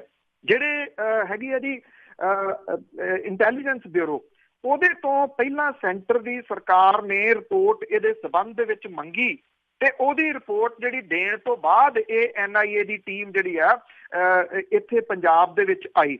ਇਹ ਕਿਹਾ ਜਾ ਰਿਹਾ ਜੀ ਕਿ ਇਹਨਾਂ ਸਾਰਿਆਂ ਨੂੰ ਦਿੱਲੀ ਲਿਜਾ ਕੇ ਪੁੱਛਗਿੱਛ ਜਿਹੜੀ ਹੈ ਜੀ NIA ਉੱਥੇ ਜਾ ਕੇ ਕਰ ਸਕਦੀ ਹੈ। ਦੂਜੀ ਜਿਹੜੀ ਤਸ਼ੱਦਦ ਵਾਲਾ ਮਾਮਲਾ ਜਿਹੜਾ ਜੀ ਪਿਛਲੇ ਦਿਨਾਂ ਤੋਂ ਉੱਭਰਿਆ ਹੋਇਆ, ਨਾ ਸਿਰਫ ਵਿਦੇਸ਼ ਦੇ ਵਿੱਚ ਬਲਕਿ ਇੱਥੇ ਵੀ ਜਿਹੜਾ ਜੀ ਇਹ ਮਾਮਲਾ ਉੱਭਰਿਆ ਹੋਇਆ ਕਿ ਜੱਗੀ ਜੌਹਲ ਜਿਹੜਾ ਉਹਦੇ ਉੱਤੇ ਪੁਲਿਸ ਨੇ 3rd ਡਿਗਰੀ ਜਿਹੜਾ ਜੀ ਉਹ ਕੀਤਾ। ਵਿਦੇਸ਼ਾਂ ਦੇ ਵਿੱਚ ਜਿਹੜੇ ਪੰਜਾਬੀ ਭਾਈਚਾਰੇ ਦੇ ਨਾਲ ਸੰਬੰਧਿਤ ਮੰਤਰੀ ਨੇ ਜਾਂ ਰਾਜਨੀਤਿਕ ਲੋਕ ਨੇ ਉਹ ਤਾਂ ਬੋਲੇ ਨੇ, ਇੱਥੇ ਵੀ ਜਿਹੜਾ ਜੀ ਉਹ ਹੁਣ ਬੋਲਣਾ ਸ਼ੁਰੂ ਹੋਏ ਨੇ। ਮੈਂਬਰ ਪਾਰਲੀਮੈਂਟ ਜਿਹੜੇ ਭਗਵੰਤ ਮਾਨ ਹੋਰਾਂ ਨੇ ਇਹਦੇ ਸੰਬੰਧੀ ਇਹ ਕਿਹਾ ਜੀ ਕਿ ਜਿਹੜੇ ਪ੍ਰਵਾਸੀ ਨੇ ਉਹਨਾਂ ਦੇ ਵਿੱਚ ਡਰ ਹੈ, ਇਸ ਗੱਲ ਨੂੰ ਲੈ ਕੇ ਇੱਕ ਦਹਿਸ਼ਤ ਜਿਹੜੀ ਹੈ ਜੀ ਉਹ ਪੈ ਗਈ ਹੈ ਕਿ ਉਹਨਾਂ ਦੇ ਨਾਲ ਇਸ ਤਰ੍ਹਾਂ ਦਾ ਕੁਛ ਨਾ ਹੋਵੇ। MLA ਨੇ ਹਲਕਾ ਦਾਖਾ ਤੋਂ HS ਫੂਲਕਾਹਰੀ, ਉਹ ਵੀ ਜਿਹੜਾ ਜੀ ਉਹ ਖੁੱਲ ਕੇ ਬੋਲੇ ਨੇ ਇਸ ਮਸਲੇ ਦੇ ਉੱਤੇ। ਔਰ ਜਿਹੜਾ ਜੀ ਇਹ ਕਿਹਾ ਗਿਆ ਕਿ ਤਸ਼ੱਦਦ ਦੀ ਜਿਹੜੀ ਗੱਲ ਚੱਲ ਰਹੀ ਹੈ ਔਰ ਇਹਦੇ ਵਿੱਚ ਮੁੱਖ ਮੰਤਰੀ ਹੋਰਾਂ ਨੂੰ ਵੀ ਜਵਾਬ ਜਿਹੜਾ ਉਹ ਦੇਣਾ ਪੈ ਗਿਆ। ਉਹਨਾਂ ਨੇ ਕਿਹਾ ਕਿ ਕੋਈ ਤਸ਼ੱਦਦ ਜਿਹੜਾ ਜੀ ਉਹ ਨਹੀਂ ਹੋਇਆ। ਪੁਲਿਸ ਵੀ ਇਸ ਤਸ਼ੱਦਦ ਨੂੰ ਇਨਕਾਰ ਰਹੀ ਹੈ ਕਿ ਇੱਦਾਂ ਦਾ ਕੋਈ ਤਸ਼ੱਦਦ ਜਿਹੜਾ ਉਹ ਨਹੀਂ ਹੋਇਆ, ਜਦੋਂ ਕਿ ਇਹ ਰਿਐਲਿਟੀ ਸਭ ਨੂੰ ਪਤਾ ਜੀ ਕਿ ਜਿਹੜੇ ਬ੍ਰਿਟਨ ਸਰਕਾਰ ਦੇ ਇੱਥੇ ਜਿਹੜੇ ਕੌਂਸਲੇਟ ਨੇ ਉਹਨਾਂ ਨੂੰ ਵੀ ਮਿਲਣ ਦੀ ਇਜਾਜ਼ਤ ਜੱਗੀ ਜੌਲ ਨੂੰ ਨਹੀਂ ਦਿੱਤੀ ਗਈ। ਉਹਦੇ ਪਰਿਵਾਰ ਦੇ ਮੈਂਬਰਾਂ ਨੂੰ ਜਿਹੜੀ ਮਿਲਣ ਦੀ ਪਰਮਿਸ਼ਨ ਨਹੀਂ ਦਿੱਤੀ ਗਈ। ਹੁਣ NIA ਦੇ ਕੋਲੇ ਜਿਵੇਂ ਇਹ ਜਾਂਚ ਜਿਹੜੀ ਆ ਜੀ ਉਹ ਗਈ ਆ, ਜਿਹੜੇ ਕੁਝ ਸੂਤਰ ਨੇ, ਅਹਿਮ ਸੂਤਰ, ਉਹ ਇਹ ਦੱਸਦੇ ਆ ਕਿ ਪੁਲਿਸ ਦੇ ਵੱਲੋਂ ਜੋ ਕੁਝ ਦੱਸਿਆ ਗਿਆ, ਪੰਜਾਬ ਪੁਲਿਸ ਦੇ ਵੱਲੋਂ NIA ਦੀ ਜਾਂਚ ਜਿਹੜੀ ਹੈ ਜੀ ਇਹ ਉਹਨਾਂ ਦੀ ਕਹਾਣੀ ਦੇ ਉਲਟ ਵੀ ਸਾਰਾ ਕੁਝ ਜਿਹੜਾ ਜੀ ਉਹ ਆ ਸਕਦਾ ਹੈ। NIA ਦੀ ਜਾਂਚ ਦੀ ਜਿਹੜੀ ਹੈ ਜੀ ਉਹ ਇੰਤਜ਼ਾਰ ਕਰਨੀ ਹੋਊਗੀ ਕਿ ਉਹ ਕੀ ਕਰਦੇ, ਕਿਉਂਕਿ ਉਹਨਾਂ ਨੇ ਪੰਜਾਬ ਪੁਲਿਸ ਦੀ ਜਿਹੜੀ ਕਹਾਣੀ ਹੈ ਜੀ ਉਹਨੂੰ ਅੱਗੇ ਨਹੀਂ ਤੋਰਨਾ, ਬਲਕਿ ਉਹ ਆਪਣੇ ਤੌਰ ਦੇ ਉੱਤੇ ਆਪਣੇ ਤਰੀਕੇ ਦੇ ਨਾਲ ਇਹਦੀ ਜਾਂਚ ਜਿਹੜੀ ਆ ਉਹ ਉਹਨਾਂ ਨੇ ਸ਼ੁਰੂ ਕੀਤੀ ਹੋਈ ਆ। ਹਲੇ ਇਹ ਟੀਮ ਪੰਜਾਬ ਦੇ ਵਿੱਚ ਹੀ ਆ, ਪਰ ਇਹ ਕਿਹਾ ਜਾ ਰਿਹਾ ਜੀ ਕਿ ਦਿੱਲੀ ਲਿਜਾ ਕੇ ਵੀ ਇਹਨਾਂ ਤੋਂ ਪੁੱਛਗਿੱਛ ਜਿਹੜੀ ਆ ਉਹ ਹੋ ਸਕਦੀ। ਬਿਲਕੁਲ ਜੀ, ਜਾਂਚ ਹੋਣੀ ਚਾਹੀਦੀ ਹੈ। ਬਹੁਤ ਬਹੁਤ ਧੰਨਵਾਦ ਬਲਤੇਜ ਪੰਨੂ ਜੀ। ਮਿਹਰਬਾਨੀ ਜੀ, ਧੰਨਵਾਦ ਜੀ, ਸਤਿ ਸ਼੍ਰੀ ਅਕਾਲ। ਸਤਿ ਸ਼੍ਰੀ ਅਕਾਲ ਜੀ। ਤੇ ਸਰੋਤੇ ਸਨ ਬਲਤੇਜ ਪੰਨੂ ਜੀ, ਸਾਡੇ ਨਾਲ ਜੁੜਦੇ ਨੇ, ਕਰਦੇ ਨੇ ਖਬਰਾਂ। ਇਸੇ ਦੇ ਨਾਲ ਸਾਡਾ ਅੱਜ ਦਾ ਬੁਲਟਨ ਇੱਥੇ ਸਮਾਪਤ। ਅਗਲੇ ਬੁਲਟਨ ਤੱਕ ਬਲਵਿੰਦਰ ਕੌਰ ਵੱਲੋਂ ਆਪ ਸਭ ਨੂੰ ਹੀ ਪਿਆਰ ਭਰੀ ਸਤਿ ਸ਼੍ਰੀ ਅਕਾਲ।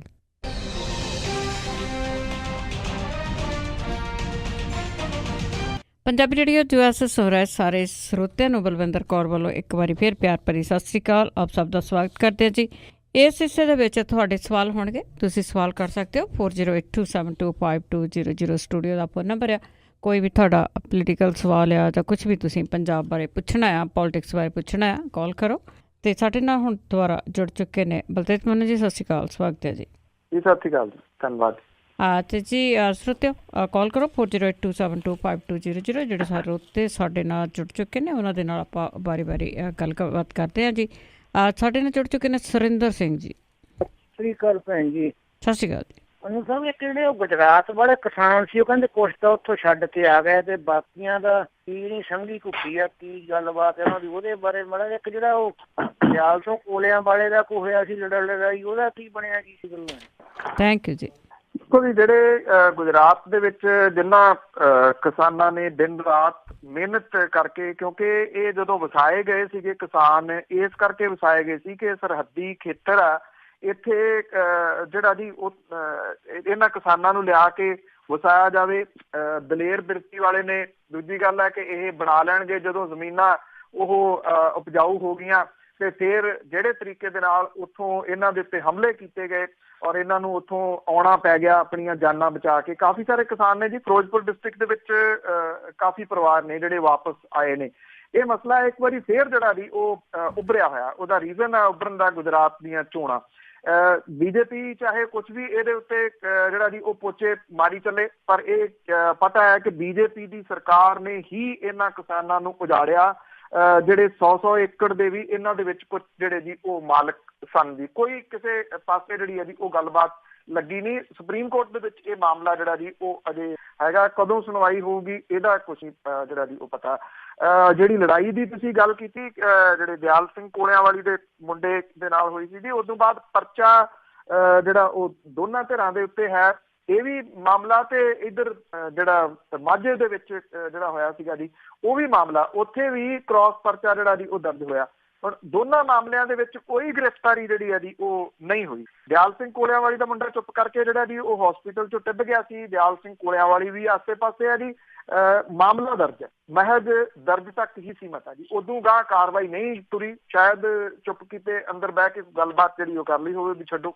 ਅੱਗੇ ਜੀ ਰਾਜ ਮੰਟਿਕਾ। ਹਾਂਜੀ ਭੈਣ ਜੀ, ਸਤਿ ਸ਼੍ਰੀ ਅਕਾਲ। ਸਤਿ ਸ਼੍ਰੀ ਅਕਾਲ ਜੀ। ਹਾਂਜੀ, ਮੇਰਾ ਬਾਈ ਜੀ ਕੁਐਸਚਨ ਇਹ ਆ ਕਿ ਕੋਈ ਆਮ ਬੰਦਾ ਮੇਰੇ ਵਰਗਾ ਕਿਸੇ ਲਫ਼ਜ਼ ਮਾੜਾ ਬੋਲ ਤੇ ਅਗਲਾ ਜੇ ਜਵਾਨ ਤਕੜੀ ਤਸੱਲੀ ਕਰਾਊਗਾ, ਜੇ ਪਾਵਰ ਚ ਹੋਇਆ ਤੇ ਫਿਰ ਜਿਸ ਤਰ੍ਹਾਂ ਤਸੱਲੀ ਕਰਾਊਗਾ।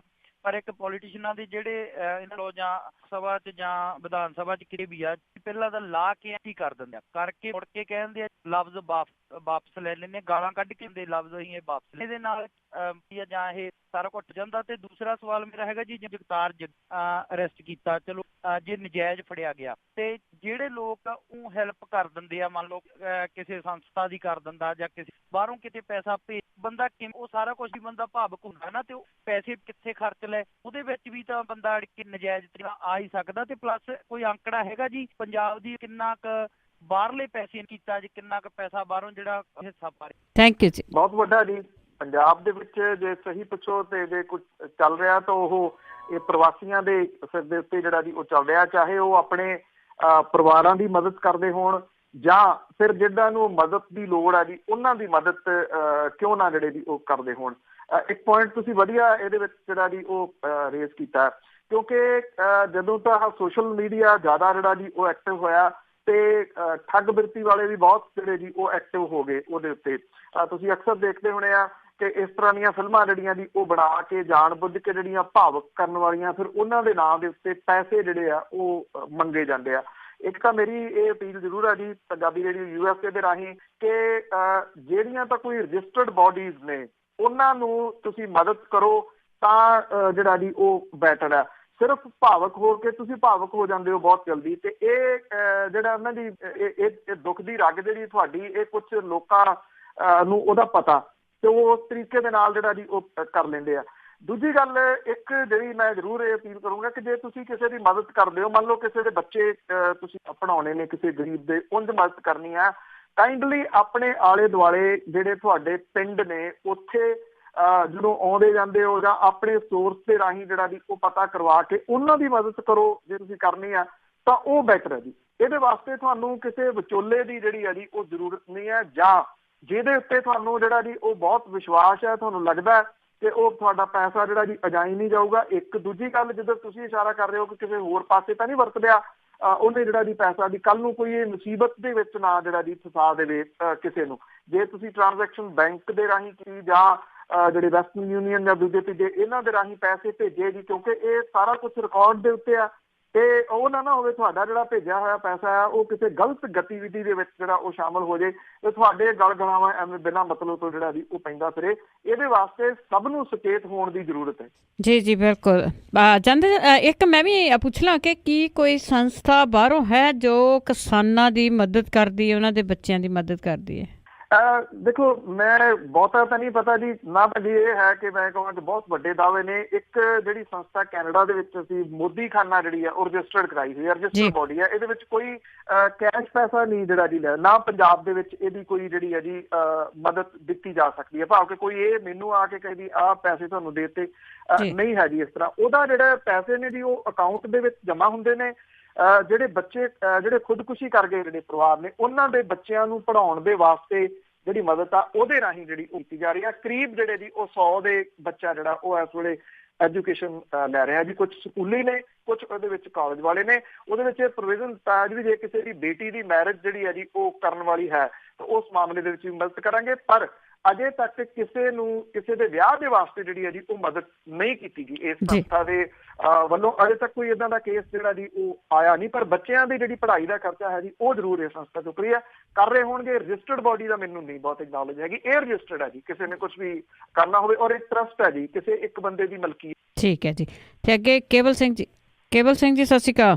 ਸਤਿ ਸ਼੍ਰੀ ਅਕਾਲ ਭੈਣ ਜੀ। ਸਤਿ ਸ਼੍ਰੀ ਅਕਾਲ ਪੰਨੂ ਸਾਹਿਬ। ਸਤਿ ਸ਼੍ਰੀ ਅਕਾਲ ਜੀ। ਹਾਂ ਪੰਨੂ ਸਾਹਿਬ, ਇੱਕ ਤਾਂ ਜਿਹੜੇ ਆ ਵੀਰ ਜੀ ਨੇ ਸਵਾਲ ਕੀਤੇ ਸੀ ਤੇ ਤੁਸੀਂ ਵੀ ਜਵਾਬ ਵਧੀਆ ਦਿੱਤਾ। ਮੇਰੀ ਵੀ ਇਹੀ ਸੋਚ ਆ ਵੀ ਆਪਣੇ ਨੇੜੇ ਬੈਠੇ ਹੁੰਦੇ ਨੇ ਭੈਣ ਭਰਾਵਾਂ ਦੇ ਵਿੱਚੋਂ ਬਹੁਤ, ਉਹਨਾਂ ਦੀ ਮਦਦ ਕਰੋ। ਤੇ ਦੂਸਰੀ ਗੱਲ ਇਹ ਆ, ਚਲੋ ਮੈਂ ਆਪਦੇ ਸਵਾਲ ਕਰਨੀ ਜਾਂਦਾ। ਮੇਰਾ ਸਵਾਲ ਇਹ ਆ ਵੀ ਜਿਹੜੇ ਪਹਿਲਾਂ ਮਸਲੇ ਸੀ ਇਲੈਕਸ਼ਨਾਂ ਤੋਂ ਪਹਿਲਾਂ, ਕਾਂਗਰਸ ਨੇ ਵੀ ਉਠਾਲੇ ਤੇ ਆਮ ਆਦਮੀ ਪਾਰਟੀ ਨੇ, ਸੇਮ ਮਿਲਦੇ ਜੁਲਦੇ ਸੀ, ਜਿਵੇਂ ਰੇਤ ਮਾਫੀਆ, ਕਿਸਾਨਾਂ ਦੇ ਮਸਲੇ। ਚਲੋ ਹੁਣ ਜਿਵੇਂ ਆਲੂ ਰੁਲ ਰਹੇ ਨੇ ਤੇ ਉਹੀ ਰੇਤ ਮਾਫੀਆ ਵੀ ਉਵੇਂ ਹੀ ਚੱਲਦਾ। ਤੇ ਆਮ ਆਦਮੀ ਪਾਰਟੀ ਨੇ ਮਾਨ ਸਾਹਿਬ ਨੂੰ ਮੂਹਰੇ ਲਾਇਆ। ਕੀ ਮਾਨ ਸਾਹਿਬ ਦੀਆਂ ਗਤੀਵਿਧੀਆਂ ਉਹੀ ਨੇ? ਤੇ ਤੁਸੀਂ, ਦੂਸਰਾ ਸਵਾਲ ਤੁਹਾਡੇ ਲਈ ਆ ਵੀ ਤੁਸੀਂ ਉਹਨਾਂ ਗਤੀਵਿਧੀਆਂ ਦੇ ਉੱਤੇ ਸਹਿਮਤ ਹੋ ਤੇ ਕੱਟਿਓ ਨਾ ਭੈਣ ਜੀ। Thank you. ਦੇਖੋ, ਜਿੱਥੋਂ ਤੱਕ ਇਹ ਤੁਹਾਡਾ ਪੁਆਇੰਟ ਬਹੁਤ ਜਿਹੜਾ ਜੀ ਉਹ ਇਸ ਪੱਖੋਂ ਠੀਕ ਹੈ ਕਿ ਜਿੰਨੇ ਜ਼ੋਰਦਾਰ ਤਰੀਕੇ ਦੇ ਨਾਲ ਇਹ ਮਸਲੇ ਉਦੋਂ ਉਭਾਰੇ ਗਏ ਸੀ, ਈਵਨ ਇਹਦੇ ਵਿੱਚ ਤੁਸੀਂ ਉਹ ਨਹੀਂ ਸ਼ਾਮਲ ਕੀਤਾ ਡਰੱਗ ਵਾਲਾ ਇਸ਼ੂ ਜਿਹੜਾ ਜੀ ਉਹ ਵੀ ਇਹਦੇ ਵਿੱਚ ਸ਼ਾਮਲ ਹੈ, ਚਿੱਟੇ ਵਾਲਾ ਜਿਹੜਾ ਜੀ ਉਹਦਾ ਸਭ ਤੋਂ ਵੱਧ ਰੌਲਾ ਪਿਆ ਸੀਗਾ। ਹੁਣ ਉਸ ਮਸਲੇ ਦੇ ਉੱਤੇ ਜਿਹੜੀ ਜੀ ਉਹ ਗੱਲਬਾਤ ਹੁੰਦੀ ਨਹੀਂ। ਸੁਖਪਾਲ ਸਿੰਘ ਖਹਿਰਾ ਹੋਰਾਂ ਨੇ ਰੇਤ ਵਾਲਾ ਜਿਹੜਾ ਜੀ ਉਹ ਮਾਮਲਾ ਉਭਾਰਿਆ, ਕਾਫੀ ਜ਼ਿਆਦਾ ਜਿਹੜਾ ਜੀ ਉਹ ਉਭਾਰਿਆ। ਗੱਲ ਕਿੱਥੇ ਰਹਿ ਗਈ ਜੀ? ਉਹ ਆਪ ਉਲਝ ਗਏ ਜੀ ਮਸਲੇ 'ਚ, ਜਾਂ ਉਲਝਾ ਲਏ ਗਏ ਜਿਹੜਾ ਜੀ ਇਹ ਬੈਟਰ ਜਿਹੜਾ ਜੀ ਉਹ ਹੋਊਗਾ। ਜਿਹੜੀ ਵਿਰੋਧੀ ਧਿਰ ਹੈ ਹੁਣ, ਜਿਹੜੀ ਸੱਤਾ ਦੇ ਵਿੱਚ ਆ ਗਈ, ਉਹਨਾਂ ਨੇ ਤਾਂ ਕੋਈ ਇਹਦੀ ਗੱਲਬਾਤ ਜਿਹੜੀ ਕਰਨੀ ਛੱਡ ਦਿੱਤੀ, ਕੰਪਲੀਟ ਰੂਪ ਦੇ ਵਿੱਚ ਛੱਡ ਦਿੱਤੀ। ਅੱਛਾ, ਰਹਿ ਜਾਂਦੀ ਹੈ ਜੀ ਫਿਰ ਵਿਰੋਧੀ ਧਿਰ ਜਿਹੜੀ ਆਮ ਆਦਮੀ ਪਾਰਟੀ, ਜਾਂ ਤਾਂ ਉਹ ਵਿਧਾਨ ਸਭਾ ਸੈਸ਼ਨ ਜਿਹੜੇ ਆ ਜੀ ਉਹਨਾਂ ਦੇ ਵਿੱਚ ਉਹ ਇਹਨਾਂ ਮਸਲਿਆਂ ਨੂੰ ਉਭਾਰੇ।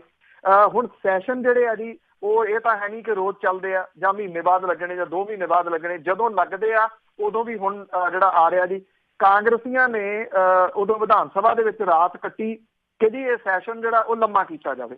ਹੁਣ ਜਦੋਂ ਸਰਕਾਰ ਆ ਗਈ ਤੇ 3 ਦਿਨ ਦਾ ਸੈਸ਼ਨ ਆ, 27, 28, 29, 27 ਤਰੀਕ ਨੂੰ ਸ਼ਰਧਾਂਜਲੀਆਂ ਹੋਣਗੀਆਂ, ਸਭਾ ਉਠਾਤੀ ਜਾਊਗੀ ਤੇ ਮੁੜ ਕੇ ਰਹਿ ਕੀ ਜਾਣਾ ਜੀ, ਉੱਥੇ ਕਿੱਥੇ ਮਸਲੇ ਜਿਹੜੇ ਆ ਉਹ ਉਠਾਏ ਜਾ ਸਕਣੇ ਆ। ਜਿੱਥੋਂ ਤੱਕ ਪੰਜਾਬ ਦੇ ਮਸਲਿਆਂ ਦੀ ਗੱਲ ਹੈ, ਉਹ ਜਿਉਂ ਦੇ ਤਿਉਂ ਖੜੇ ਆ।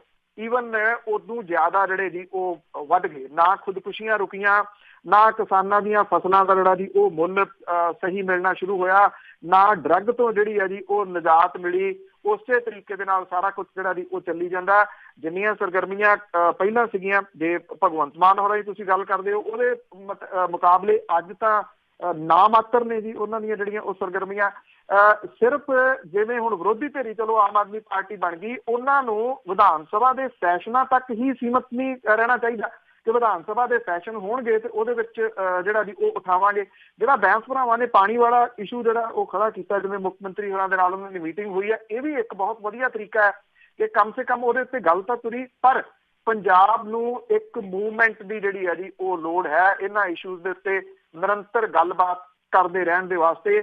ਸਹੀ ਪੁੱਛੋ, ਸਾਰਾ ਕੁਝ ਜਿਹੜਾ ਜੀ ਠੱਪ ਹੋ ਕੇ ਰਹਿ ਗਿਆ ਜੀ। ਕੋਈ ਸਰਗਰਮੀ ਜਿਹੜੀ ਉਹ ਨਜ਼ਰ ਨਹੀਂ ਆਉਂਦੀ ਜਿਹੜੀ ਪੰਜਾਬ ਪੱਧਰ ਦੇ ਉੱਤੇ ਦਿੰਦੀ ਹੋਵੇ ਕਿ ਲਓ ਜੀ ਡਿਸਟ੍ਰਿਕਟ ਵਾਈਜ਼ ਅਸੀਂ ਜਿਹੜਾ ਉਹ ਕਰ ਰਹੇ ਹਾਂ।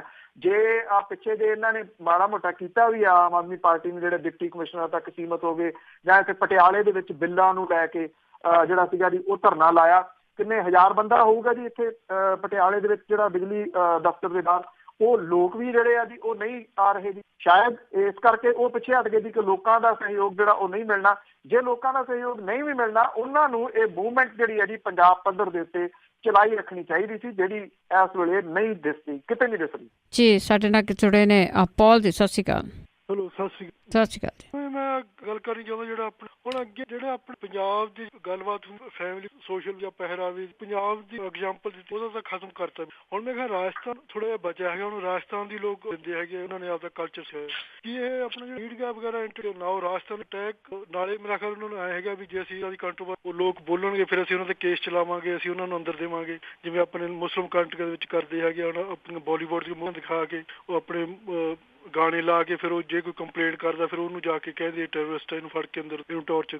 ਇਹੋ ਜਿਹਾ ਕੁਛ ਇਹਦੇ ਪਿੱਛੇ ਹੈਗਾ ਜਾਂ ਕੋਈ ਵੀ ਕੋਈ ਵੈਲਿਡ ਵੀ ਇਹ ਇਹਨਾਂ ਨੂੰ ਹੁੰਦਾ ਵੀ ਇਹਨਾਂ ਨੇ ਕੁਛ ਨਾ ਕੁਛ ਵੀ ਪੈਸੇ ਦੀ ਹੈਗਾ ਇਹਨਾਂ ਦਾ। ਕਿਸੇ ਦੀ ਕੋਈ ਮਾਂ ਹੈਗੀ ਹੈ, ਕੋਈ ਮੂਵੀ ਬਣਾਉਣੀ ਆ, ਉਹ ਕਹਿੰਦਾ ਵੀ ਹਾਂ ਜੀ ਤੁਸੀਂ ਬਣਾਓ। ਉਹ ਕਹਿੰਦਾ ਜੀ ਆਪਾਂ ਹੁਣ ਕਹਿੰਦੇ ਵੀ ਮੇਰੀ ਮਾਂ ਦੀ ਹਾਂ ਮੂਵੀ ਬਣਾ, ਤੂੰ ਮੈਂ ਕਰਦੀ ਮੈਨੂੰ ਸਾਂਭਦੀ। ਇਹ ਕਹਿੰਦੇ ਨਹੀਂ ਜੀ ਇਹ ਤਾਂ ਫਿਰ ਅਸੀਂ ਤਾਂ ਇੰਨੇ ਕਰੋੜ ਬਣਾਉਣਾ, ਫਿਰ ਉਹ ਕਿਵੇਂ ਬਣਾਵਾਂਗੇ। ਉਹ ਫਿਰ ਕਹਿੰਦੇ ਅਸੀਂ ਆਹ ਵੀਨ ਪਾ ਦਿੰਦੇ ਰੋਮਾਂਟਿਕ। ਇਹ ਪੈਸੇ ਦਾ ਮਤਲਬ ਜਾਂ ਇਹ ਅਟੈਕ ਹੈਗਾ। Thank you. ਦੇਖੋ, ਇੱਕ ਤਾਂ ਪਹਿਲੀ ਤੇ ਗੱਲ ਫਿਰ ਉੱਥੇ ਹੀ ਆ ਗਈ, ਉੱਥੇ ਹੀ ਤੁਸੀਂ ਆ ਗਏ ਜਿੱਥੇ ਮੁੱਖ ਮੰਤਰੀ ਵੀ ਸੂਬਿਆਂ ਦੇ ਬੋਲੀ ਜਾਂਦੇ ਆ, ਬਾਕੀ ਵੀ ਬੋਲੀ ਜਾਂਦੇ ਆ। ਕਿੱਥੇ ਕਲਚਰ ਨੂੰ ਅਟੈਕ ਜਿਹੜਾ ਜੀ ਹੋ ਗਿਆ? ਕਿਸੇ ਨੇ ਮੂਵੀ ਦੇਖੀ ਹੈ ਜੀ, ਫਿਰ ਉਹਦੇ ਉੱਤੇ ਜਿਹੜੀ ਆ ਉਹ ਗੱਲ ਕੀਤੀ ਜਾਵੇ ਤਾਂ ਜਿਹੜੀ ਉਹ ਬਣਦੀ ਆ ਉਹਦੇ ਉੱਤੇ। ਕਿਹੜਾ ਅਟੈਕ? ਕੀ ਇੱਕ ਫਿਲਮ ਬਣਨ ਦੇ ਨਾਲ ਰਾਜਸਥਾਨ ਦਾ ਕੋਈ ਕਲਚਰ ਜਿਹੜਾ ਜੀ ਉਹ ਭੰਗ ਹੋ ਜਾਊਗਾ? ਪੰਜਾਬ ਦਾ ਕਲਚਰ ਜਿਹੜਾ ਜੀ ਉਹ ਪੰਜਾਬੀ ਗਾਇਕਾਂ ਨੇ ਭੰਗ ਕੀਤਾ ਜੀ। ਔਰ ਜੇ ਤੁਸੀਂ ਅੰਕੜੇ ਜਿਹੜੇ ਆ ਜੀ ਉਹ ਲੈਣੇ ਹੋਣ ਤੇ ਇਹਦੇ ਉੱਤੇ ਥੋੜੀ ਜਿਹੀ ਖੋਜ ਕਰ ਲੈਣਾ। ਰਾਜਸਥਾਨ ਦੇ ਵਿੱਚ 47% ਔਰਤਾਂ ਅਨਪੜ੍ਹ ਨੇ। ਕੀ ਤੁਸੀਂ ਇਹਨੂੰ ਕਲਚਰ ਦਾ ਪਾਰਟ ਸਮਝਦੇ ਹੋ? 40% ਕੁੜੀਆਂ ਜਿਹੜੀਆਂ ਨੇ ਉਹਨਾਂ ਦੀ ਜਿਹੜਾ ਵਿਆਹ ਆ ਉਹ ਮਾਂ ਬਣ ਜਾਂਦੀਆਂ ਨੇ 19 ਸਾਲ ਦੀ ਉਮਰ ਦੇ ਵਿੱਚ। ਕੀ ਇਹ ਕਲਚਰ ਦਾ ਪਾਰਟ ਹੈ? 43% ਜਿਹੜੀਆਂ ਉਹ ਕੁੜੀਆਂ ਨੇ ਉਹਨਾਂ ਦੇ ਵਿਆਹ ਜਿਹੜੇ ਆ ਲੀਗਲ ਏਜ ਤੋਂ ਪਹਿਲਾਂ ਜਿਹੜੇ ਉਹ ਹੋ ਜਾਂਦੇ ਆ। ਕੀ ਇਹ ਕਲਚਰ ਦਾ ਪਾਰਟ ਹੈ? 1000 ਮੁੰਡਿਆਂ ਦੇ ਪਿੱਛੇ 893 ਕੁੜੀਆਂ ਨੇ ਰਾਜਸਥਾਨ ਦੇ ਵਿੱਚ। ਕੀ ਇਹ ਕਲਚਰ ਦਾ ਪਾਰਟ ਹੈ? ਜੇ ਤੁਸੀਂ ਇਹਨਾਂ ਨੂੰ ਕਲਚਰ ਦਾ ਪਾਰਟ ਜਿਹੜਾ ਦੀ ਉਹ ਕਹਿੰਦੇ ਹੋ ਤੇ ਫਿਰ ਮੇਰਾ ਖਿਆਲ ਤਾਂ ਇਹ ਕਲਚਰ ਨੀਗਾ ਜੀ ਹੋ ਸਕਦਾ। ਇਹ ਨਾ ਕਿਤੇ ਕਲਚਰ ਤੇ ਐਗਰੀਕਲਚਰ ਜਿਹੜਾ ਉਹ ਮਿਕਸਅਪ ਹੋ ਰਿਹਾ। ਇਹ ਪਦਮਾਵਤੀ ਘੱਟ, ਜੁਮਲਾਵਤੀ ਜਿਹੜੀ ਹੈ ਨਾ ਜੀ ਉਹ ਜ਼ਿਆਦਾ ਬਣੀ ਹੋਈ ਆ। ਸਿਰਫ ਵੋਟਾਂ ਗਿਣੀਆਂ ਜਾ ਰਹੀਆਂ ਨੇ, ਇਹਦੇ ਤੋਂ ਵੱਧ ਹੋਰ ਇਹ ਕੁਛ ਨੀਗਾ। ਇੱਕ ਫਿਲਮ ਦੇ ਨਾਲ ਨਾ ਤਾਂ ਕਲਚਰ ਸਿਖਰ ਤੇ ਪਹੁੰਚ ਜਾਂਦਾ, ਨਾ ਜਿਹੜਾ ਜੀ ਉਹ ਕਲਚਰ ਜਿਹੜਾ ਉਹ ਤਬਾਹ ਹੋ ਜਾਂਦਾ। ਉਹ ਵੀ ਉਦੋਂ ਜਦੋਂ ਅਜੇ ਫਿਲਮ ਸੈਂਸਰ ਬੋਰਡ ਦਾ ਜਿਹੜਾ ਜੀ ਉਹਨੂੰ ਪ੍ਰਮਾਣ ਪੱਤਰ ਨਾ ਮਿਲਿਆ ਹੋਵੇ, ਸਰਟੀਫਿਕੇਟ ਨਾ ਮਿਲਿਆ ਹੋਵੇ, ਕਿਸੇ ਨੇ ਫਿਲਮ ਵੇਖੀ ਨਾ ਹੋਵੇ। ਵੇਖਾ ਵੇਖੀ ਜਿਹੜੇ ਉਹਨਾਂ ਦੀ ਉਹ ਇੱਕ ਦੂਜੇ ਤੋਂ ਮੂਹਰੇ ਹੋ ਕੇ ਇਹਦੇ ਬਾਰੇ ਬਿਆਨਬਾਜ਼ੀ ਜਿਹੜੀ ਹੈ ਜੀ ਉਹ ਕਰੀ ਜਾ ਰਹੇ ਨੇ ਕਿ ਮੈਂ ਵੀ ਨਹੀਂ ਲੱਗਣ ਦਿੰਦਾ ਜੀ ਫਿਲਮ, ਮੈਂ ਵੀ ਨਹੀਂ ਜਿਹੜਾ ਜੀ ਉਹ ਲੱਗਣ ਦਿੱਤਾ। ਇਹ ਪਹਿਲਾਂ ਵੇਖ ਤਾਂ ਲਓ ਜੀ, ਉਹਦੇ ਵਿੱਚ ਹੈ ਕਿ ਮੈਂ ਉਸ ਪਾਸੇ ਵੱਲ ਜਾਣਾ ਨਹੀਂ ਚਾਹੁੰਦਾ। ਇੱਕ ਤਾਂ ਏਅਰ ਦਾ ਸਮਾਂ ਜਿਹੜਾ ਜੀ ਉਹ ਜਾਇਆ ਹੋਊਗਾ ਵੀ ਜਿਹੜੇ ਵਿਰੋਧ ਕਰ ਰਹੇ ਨੇ ਇਹਨਾਂ ਦਾ ਜੇ ਹਿਸਟਰੀ ਦੇ ਵਿੱਚ ਦੇਖੀਏ ਤਾਂ ਇਹ ਉਦੋਂ ਕਿਉਂ ਨਾ ਬੋਲੇ ਜਦੋਂ ਬੋਲਣ ਦੀ ਜ਼ਰੂਰਤ ਸੀ। ਅੱਜ ਇੱਕ ਜਿਹੜਾ ਪ੍ਰੋਡਿਊਸਰ ਆ ਸੰਜੇ ਲੀਲਾ ਬੰਸਾਲੀ ਹੀ ਇਹਨਾਂ ਦੇ ਵਾਸਤੇ ਵਿਲਨ ਜਿਹੜਾ ਉਹ ਕਿਉਂ ਬਣ ਗਿਆ? ਵਿਲਨ ਤਾਂ ਇਹਨਾਂ ਦੇ ਵਾਸਤੇ ਹੋਰ ਬੜੇ ਵੱਡੇ ਵਡੇਰੇ ਸੀਗੇ ਜੀ। ਤਾਂ ਮੈਂ ਉਸ ਪਾਸੇ ਵੱਲ ਨਾ ਜਾਵਾਂ ਜੀ, ਇਹ ਹੋਰ ਪਾਸੇ ਨੂੰ ਜਿਹੜੀ ਜੀ ਉਹ ਤਾਂ ਛੋਟੇ ਦੋ ਸਵਾਲ ਪੁੱਛਣੇ। ਇੱਕ ਤਾਂ ਜਿਸ ਤਰ੍ਹਾਂ ਜਗੀਰ ਕੌਰ ਤੇ ਬਾਦਲ ਪਰਿਵਾਰ ਤੇ ਲਾੜੀ ਤੋਤਾ ਸਿੰਘ ਵਰਗੇ ਇਹਦੇ ਖਹਿਰਾ ਸਾਹਿਬ ਦੇ ਬਾਰੇ 'ਚ ਬਹੁਤ ਕੁਝ ਕਹਿ ਰਹੇ ਆ, ਤੇ ਕੀ ਗੱਲ ਉਹ ਪਹਿਲਾਂ ਆਪਣੀ ਪੀੜ੍ਹੀ ਛੋਟਾ ਕਿਉਂ ਨਹੀਂ ਮਾਰਦੇ?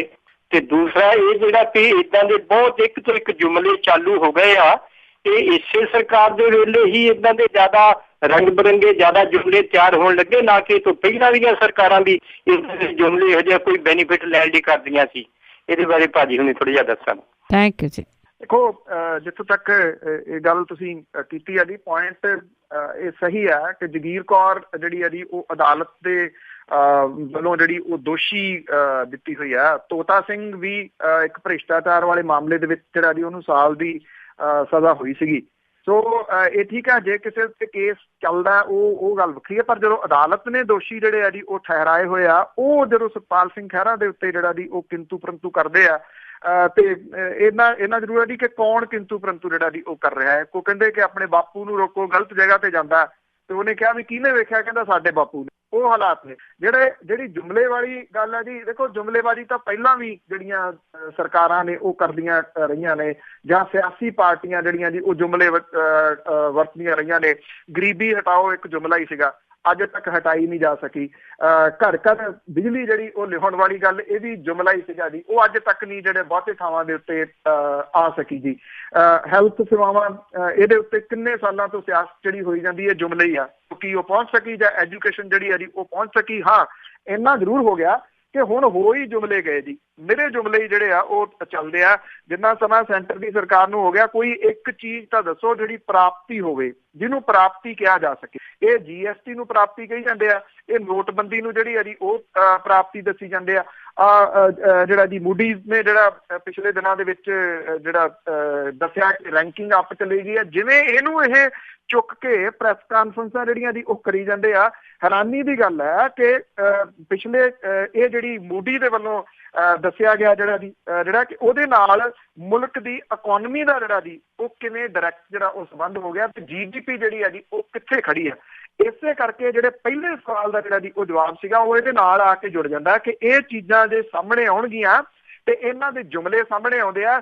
ਇਸ ਕਰਕੇ ਨਵੀਂ ਜੁਮਲਾਵਤੀ ਜਿਹੜੀ ਹੈ ਜੀ ਉਹ ਕੱਢ ਲਈ ਗਈ ਵੀ ਇੱਕ ਫਿਲਮ ਦਾ ਵਿਰੋਧ ਕਰੋ, ਇਹਦੇ ਨਾਲ ਇੱਕ ਤਾਂ ਵਾਹਵਾ ਜਿਹੜੀ ਜੀ ਉਹ ਰੌਣਕ ਲੱਗ ਸਕਦੀ ਆ, ਬਿਆਨੀ ਹੋ ਸਕਦੀ ਆ, ਤੇ ਅਸਲ ਜਿਹੜੇ ਮੁੱਦੇ ਨੇ ਉੱਥੋਂ ਲੋਕਾਂ ਦਾ ਧਿਆਨ ਭਟਕਾਇਆ ਜਾ ਸਕਦਾ ਜੀ। ਅਦਰਵਾਈਜ਼ ਤਾਂ ਇਹ ਪਦਮਾਵਤੀ ਦੇ ਵਿੱਚ ਕੋਈ ਏਡੀ ਗੱਲਬਾਤ ਨਹੀਂ ਹੈਗੀ।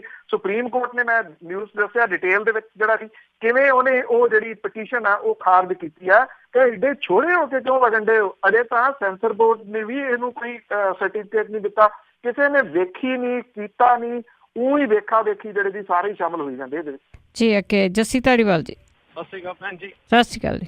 ਹਾਂ, ਸਤਿ ਸ਼੍ਰੀ ਅਕਾਲ ਪਨੂ ਵੀਰ ਜੀ। ਸਤਿ ਸ਼੍ਰੀ ਅਕਾਲ ਜੀ। ਮੇਰਾ ਤਾਂ ਵੀਰ ਇੱਕ ਸਵਾਲ ਹੈ ਤੇ ਇੱਕ ਛੋਟਾ ਜਿਹਾ ਕਮੈਂਟ ਆ।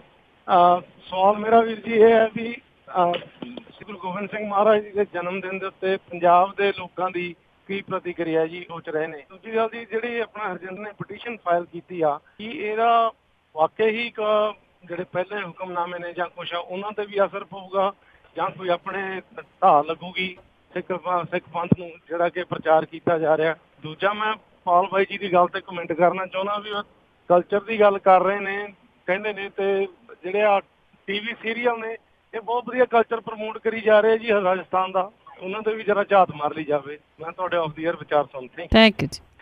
ਜਿੱਥੋਂ ਤੱਕ ਗੁਰਪੁਰਬ ਵਾਲੀ ਗੱਲ ਹੈ ਜੀ, ਇਹਦਾ ਭੰਬਲ ਭੂਸਾ ਵੱਡਾ ਜਿਹੜਾ ਜੀ ਉਹ ਖੜਾ ਹੋਇਆ। ਜੇ ਸਹੀ ਪੁੱਛੋ ਨਾ ਤਾਂ ਮੈਨੂੰ ਇਹ ਦੁੱਖ ਨਾਲ ਕਹਿਣਾ ਪੈਂਦਾ ਜੀ, ਇੱਥੇ ਕੋਈ ਇਹਦਾ ਚਰਚਾ ਪੰਜਾਬ ਦੇ ਲੋਕਾਂ ਦੇ ਵਿੱਚ, ਸਿੱਖ ਭਾਈਚਾਰੇ ਦੇ ਵਿੱਚ ਬਹੁਤਾ ਹੈ ਨਹੀਂ ਗਾ। ਇਹ ਵਿਦੇਸ਼ਾਂ ਦੇ ਵਿੱਚ ਬੈਠੇ ਤੁਸੀਂ ਇਹਨਾਂ ਦਿਨਾਂ ਨੂੰ ਜ਼ਿਆਦਾ ਮਨਾਉਂਦੇ ਹੋ, ਮਨਾਏ ਇੱਥੇ ਵੀ ਜਿਹੜਾ ਜੀ ਉਹ ਜਾਂਦੇ ਆ, ਪਰ ਜੋ ਉਤਸ਼ਾਹ ਵਿਦੇਸ਼ਾਂ ਦੇ ਵਿੱਚ ਜਿਹੜਾ ਦੀ ਉਹ ਵੇਖਣ ਨੂੰ ਮਿਲਦਾ, ਉਹ ਉਤਸ਼ਾਹ ਇੱਥੇ ਘੱਟ ਹੁੰਦਾ।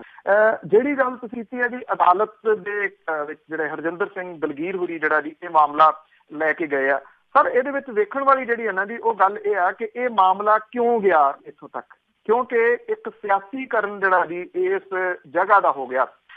ਅਕਾਲ ਤਖਤ ਦਾ ਜਿਵੇਂ ਉਹਨੂੰ ਵਰਤਿਆ ਗਿਆ, ਵਿਰੋਧੀਆਂ ਦੇ ਵਾਸਤੇ ਵਰਤਿਆ ਜਾ ਰਿਹਾ ਜਿਹੜਾ ਜੀ ਉਹ ਵਿਰੋਧੀਆਂ ਨੂੰ ਨੁਕਰੇ ਲਾਉਣ ਦੇ ਵਾਸਤੇ। ਇਸ ਕਰਕੇ ਹੁਣ ਉਹਨਾਂ ਦੇ ਕੋਲੇ ਰਾਹ ਵੀ ਕੀ ਬਚਦਾ ਸੀਗਾ। ਉਹੀ ਡਾਕਟਰ ਹਰਜਿੰਦਰ ਸਿੰਘ ਦਲਗੀਰ ਨੇ ਜਿਨ੍ਹਾਂ ਦੀਆਂ ਕਿਤਾਬਾਂ ਸ਼੍ਰੋਮਣੀ ਗੁਰਦੁਆਰਾ ਪ੍ਰਬੰਧਕ ਕਮੇਟੀ ਛਪਾਉਂਦੀ ਆ ਤੇ ਉਹਨਾਂ ਤੋਂ ਰਾਇਲਟੀ ਜਿਹੜੀ ਆ ਜੀ ਉਹ ਇਕੱਠੀ ਕਰਦੀ ਆ। ਔਰ ਕਿੰਨੀਆਂ ਕਿਤਾਬਾਂ ਨੇ ਡਾਕਟਰ ਹਰਜਿੰਦਰ ਸਿੰਘ ਦਲਗੀਰ ਹੋਰਾਂ ਦੀਆਂ।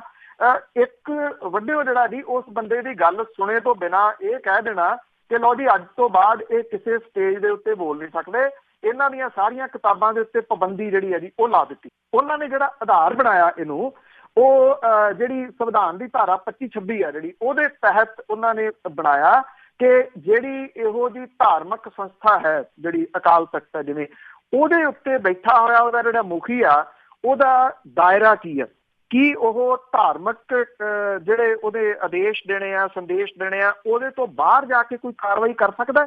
ਇਹਨੂੰ ਆਧਾਰ ਬਣਾਇਆ। ਤੇ ਇਹਦੇ ਵਿੱਚ ਇੱਕ ਜਿਹੜੀ ਟੈਕਨੀਕਲ ਚੀਜ਼ ਹੈ ਨਾ ਜੀ, ਉਹ ਤੁਸੀਂ ਜ਼ਰੂਰ ਧਿਆਨ ਦੇ ਵਿੱਚ ਰੱਖਣਾ, ਕਿਉਂਕਿ ਹਾਈ ਕੋਰਟ ਨੇ ਇਹ ਗੱਲ ਆਖੀ ਸੀਗੀ ਕਿ ਜਿੰਨੀ ਦੇਰ ਤੱਕ ਉਹਦੀ ਤਸੱਲੀ ਨਹੀਂ ਹੁੰਦੀ ਕਿ ਇਹ ਧਰਮ ਦੇ ਵਿੱਚ ਦਖਲ ਤਾਂ ਨਹੀਂ ਹੋਊਗਾ, ਉਨੀ ਦੇਰ ਤੱਕ ਉਹਨਾਂ ਨੇ ਕਿਹਾ ਸੀਗਾ ਇਹ ਐਕਸੈਪਟ ਨਹੀਂ ਕੀਤੀ ਜਾਊਗੀ। ਜਿਹੜੀ ਉਹਨਾਂ ਨੇ ਪਟੀਸ਼ਨ ਪਾਈ ਹੈ ਉਹਦੇ ਵਿੱਚ ਹਵਾਲਾ ਦਿੱਤਾ ਗਿਆ ਆ ਤਲਾਕ ਦਾ, ਉਹ ਇਸੇ ਧਾਰਾ 25-26 ਦੇ ਤਹਿਤ ਜਿਹੜੀ ਹੈ ਜੀ ਉਹ ਚੇਂਜ ਹੋਈ ਹੈ। ਕਿਉਂਕਿ ਉਹਦੇ ਵਿੱਚ ਇਹ ਕਿਹਾ ਗਿਆ ਕਿ ਕਿਸੇ ਧਾਰਮਿਕ ਗ੍ਰੰਥ ਦੇ ਵਿੱਚ ਜਿਹੜਾ ਮੁਸਲਿਮ ਭਾਈਚਾਰੇ ਦਾ ਗ੍ਰੰਥ ਹੋਵੇ ਉਹਦੇ ਵਿੱਚ ਇਸ ਚੀਜ਼ ਦਾ ਜ਼ਿਕਰ ਹੈ ਨਹੀਂਗਾ ਕਿ 3 ਵਾਰੀ ਤਲਾਕ ਕਹਿ ਕੇ ਕਿਸੇ ਔਰਤ ਨੂੰ ਤਲਾਕ ਦਿੱਤਾ ਜਾ ਸਕਦਾ ਜਾਂ ਉਹਦੇ ਨਾਲ ਉਹਦਾ ਜਿਹੜਾ ਵਿਆਹ ਆ ਉਹ ਖਤਮ ਹੋ ਜਾਂਦਾ। ਇੱਥੇ ਵੀ ਉਹ ਚੀਜ਼ ਜਿਹੜੀ ਹੈ ਜੀ ਇੰਪਲੀਮੈਂਟ ਹੋ ਸਕਦੀ ਹੈ, ਕਿਉਂਕਿ ਇਹ ਜੇ ਆਪਾਂ ਦੇਖੀਏ ਕਿਸੇ ਜਗ੍ਹਾ ਦੇ ਉੱਤੇ ਇਸ ਚੀਜ਼ ਨੂੰ ਰਿਟਨ ਦੇ ਵਿੱਚ ਗੁਰੂ ਸਾਹਿਬਾਨ ਦੇ ਵੱਲੋਂ ਜਾਂ ਜਿਹੜਾ ਜੀ ਉਂਝ ਜਿਹੜੀ ਜਾਣਕਾਰੀ ਉਹਦੇ ਵਿੱਚ ਇਹ ਕਿਤੇ ਨਹੀਂ ਲਿਖਿਆ ਕਿ ਏਦਾਂ ਤੁਸੀਂ ਕਿਸੇ ਬੰਦੇ ਨੂੰ ਛੇਕ ਦਿਓਗੇ ਔਰ ਉਹਦਾ ਇਹ ਕਹੋਗੇ ਕਿ ਅੱਜ ਤੋਂ ਬਾਅਦ ਇਹ ਜਿਹੜਾ ਜੀ ਗਿਆ ਔਰ ਇਹ ਕਿਸੇ ਧਾਰਮਿਕ ਸਟੇਜ ਦੇ ਉੱਤੇ ਨਹੀਂ ਜਾ ਸਕਦਾ। ਇਹਦੀਆਂ ਕਿਤਾਬਾਂ ਦੇ ਉੱਤੇ ਜਿਹੜਾ ਜੀ ਉਹ ਬੈਨ ਲੱਗ ਗਿਆ ਤੇ ਇਹਦਾ ਸੋਸ਼ਲ ਬਾਈਕਾਟ ਜਿਹੜਾ ਜਿਹਨੂੰ ਇਹ ਪੰਥ ਚੋਂ ਛੇਕਿਆ ਜਿਹੜਾ ਕਿਹਾ ਜਾਂਦਾ ਉਹ ਕਰ ਦਿਓ। ਲੀਗਲੀ ਤੌਰ ਦੇ ਉੱਤੇ ਇਹ ਨਹੀਂ ਕੀਤਾ ਜਾ ਸਕਦਾ। ਜੇ ਇਹ ਚੈਲੰਜ ਹੋ ਗਿਆ ਅਦਾਲਤ ਦੇ ਵਿੱਚ, ਮੈਨੂੰ ਇਹ ਲੱਗਦਾ ਕਿ ਰਹਿੰਦੀ ਖੂੰਦੀ ਜਿਹੜੀ ਮਾੜੀ ਮੋਟੀ ਉਹ ਬਚੀ ਹੋਈ ਆ ਅਕਾਲ ਤਖਤ ਦੀ ਸ਼ਾਖਾ, ਉਹਨੂੰ ਸਿੱਧਮ ਸਿੱਧੀ ਜਿਹੜੀ ਆ ਜੀ ਉਹ ਢਾਹ ਲੱਗੂਗੀ। ਇਹ ਕਿਸੇ ਵੀ ਹਾਲਤ ਦੇ ਵਿੱਚ ਜੇ ਹਰਜਿੰਦਰ ਸਿੰਘ ਦਲਗੀਰ ਹੋਰੀ ਇਸ ਕੇਸ ਨੂੰ ਲੜ ਗਏ ਜਾਂ ਨਵਕਿਰਨ ਸਿੰਘ ਹੋਰੀ ਜਿਹੜੇ ਉਹਨਾਂ ਦੇ ਵਕੀਲ ਨੇ ਉਹ ਲੜ ਗਏ ਤਾਂ ਇਹ ਹੁਕਮਨਾਮੇ ਜਿਹੜੇ ਪੁਰਾਣੇ ਨੇ ਉਹਨਾਂ ਦੇ ਉੱਤੇ ਵੀ 100% ਇਹਦਾ ਜਿਹੜਾ ਜੀ ਉਹ ਅਸਰ ਜਾਊਗਾ, ਕਿਉਂਕਿ ਇਉਂ ਕਿਸੇ ਨੂੰ ਛੇਕਿਆ ਨਹੀਂ ਜਾ ਸਕਦਾ ਸੰਵਿਧਾਨ ਦੇ ਮੁਤਾਬਕ। ਕਾਈਂਡਲੀ ਇਹਨਾਂ ਦੋਨਾਂ ਚੀਜ਼ਾਂ ਨੂੰ ਮਿਕਸ ਅਪ ਨਾ ਕਰ ਦੇਣਾ। ਸੰਵਿਧਾਨ ਦੇ ਮੁਤਾਬਕ ਜਿਹੜਾ ਜੀ ਕਿਸੇ ਨੂੰ ਇਦਾਂ ਛੇਕਿਆ ਨਹੀਂ ਜਾ ਸਕਦਾ। ਅੱਗੇ ਪ੍ਰਗਟ ਸਿੰਘ ਪਾਲ। ਰੇਡੀਓ ਸੁਣਨ ਵਾਲਿਆਂ ਦੇ ਸਤਿ ਸ਼੍ਰੀ ਅਕਾਲ।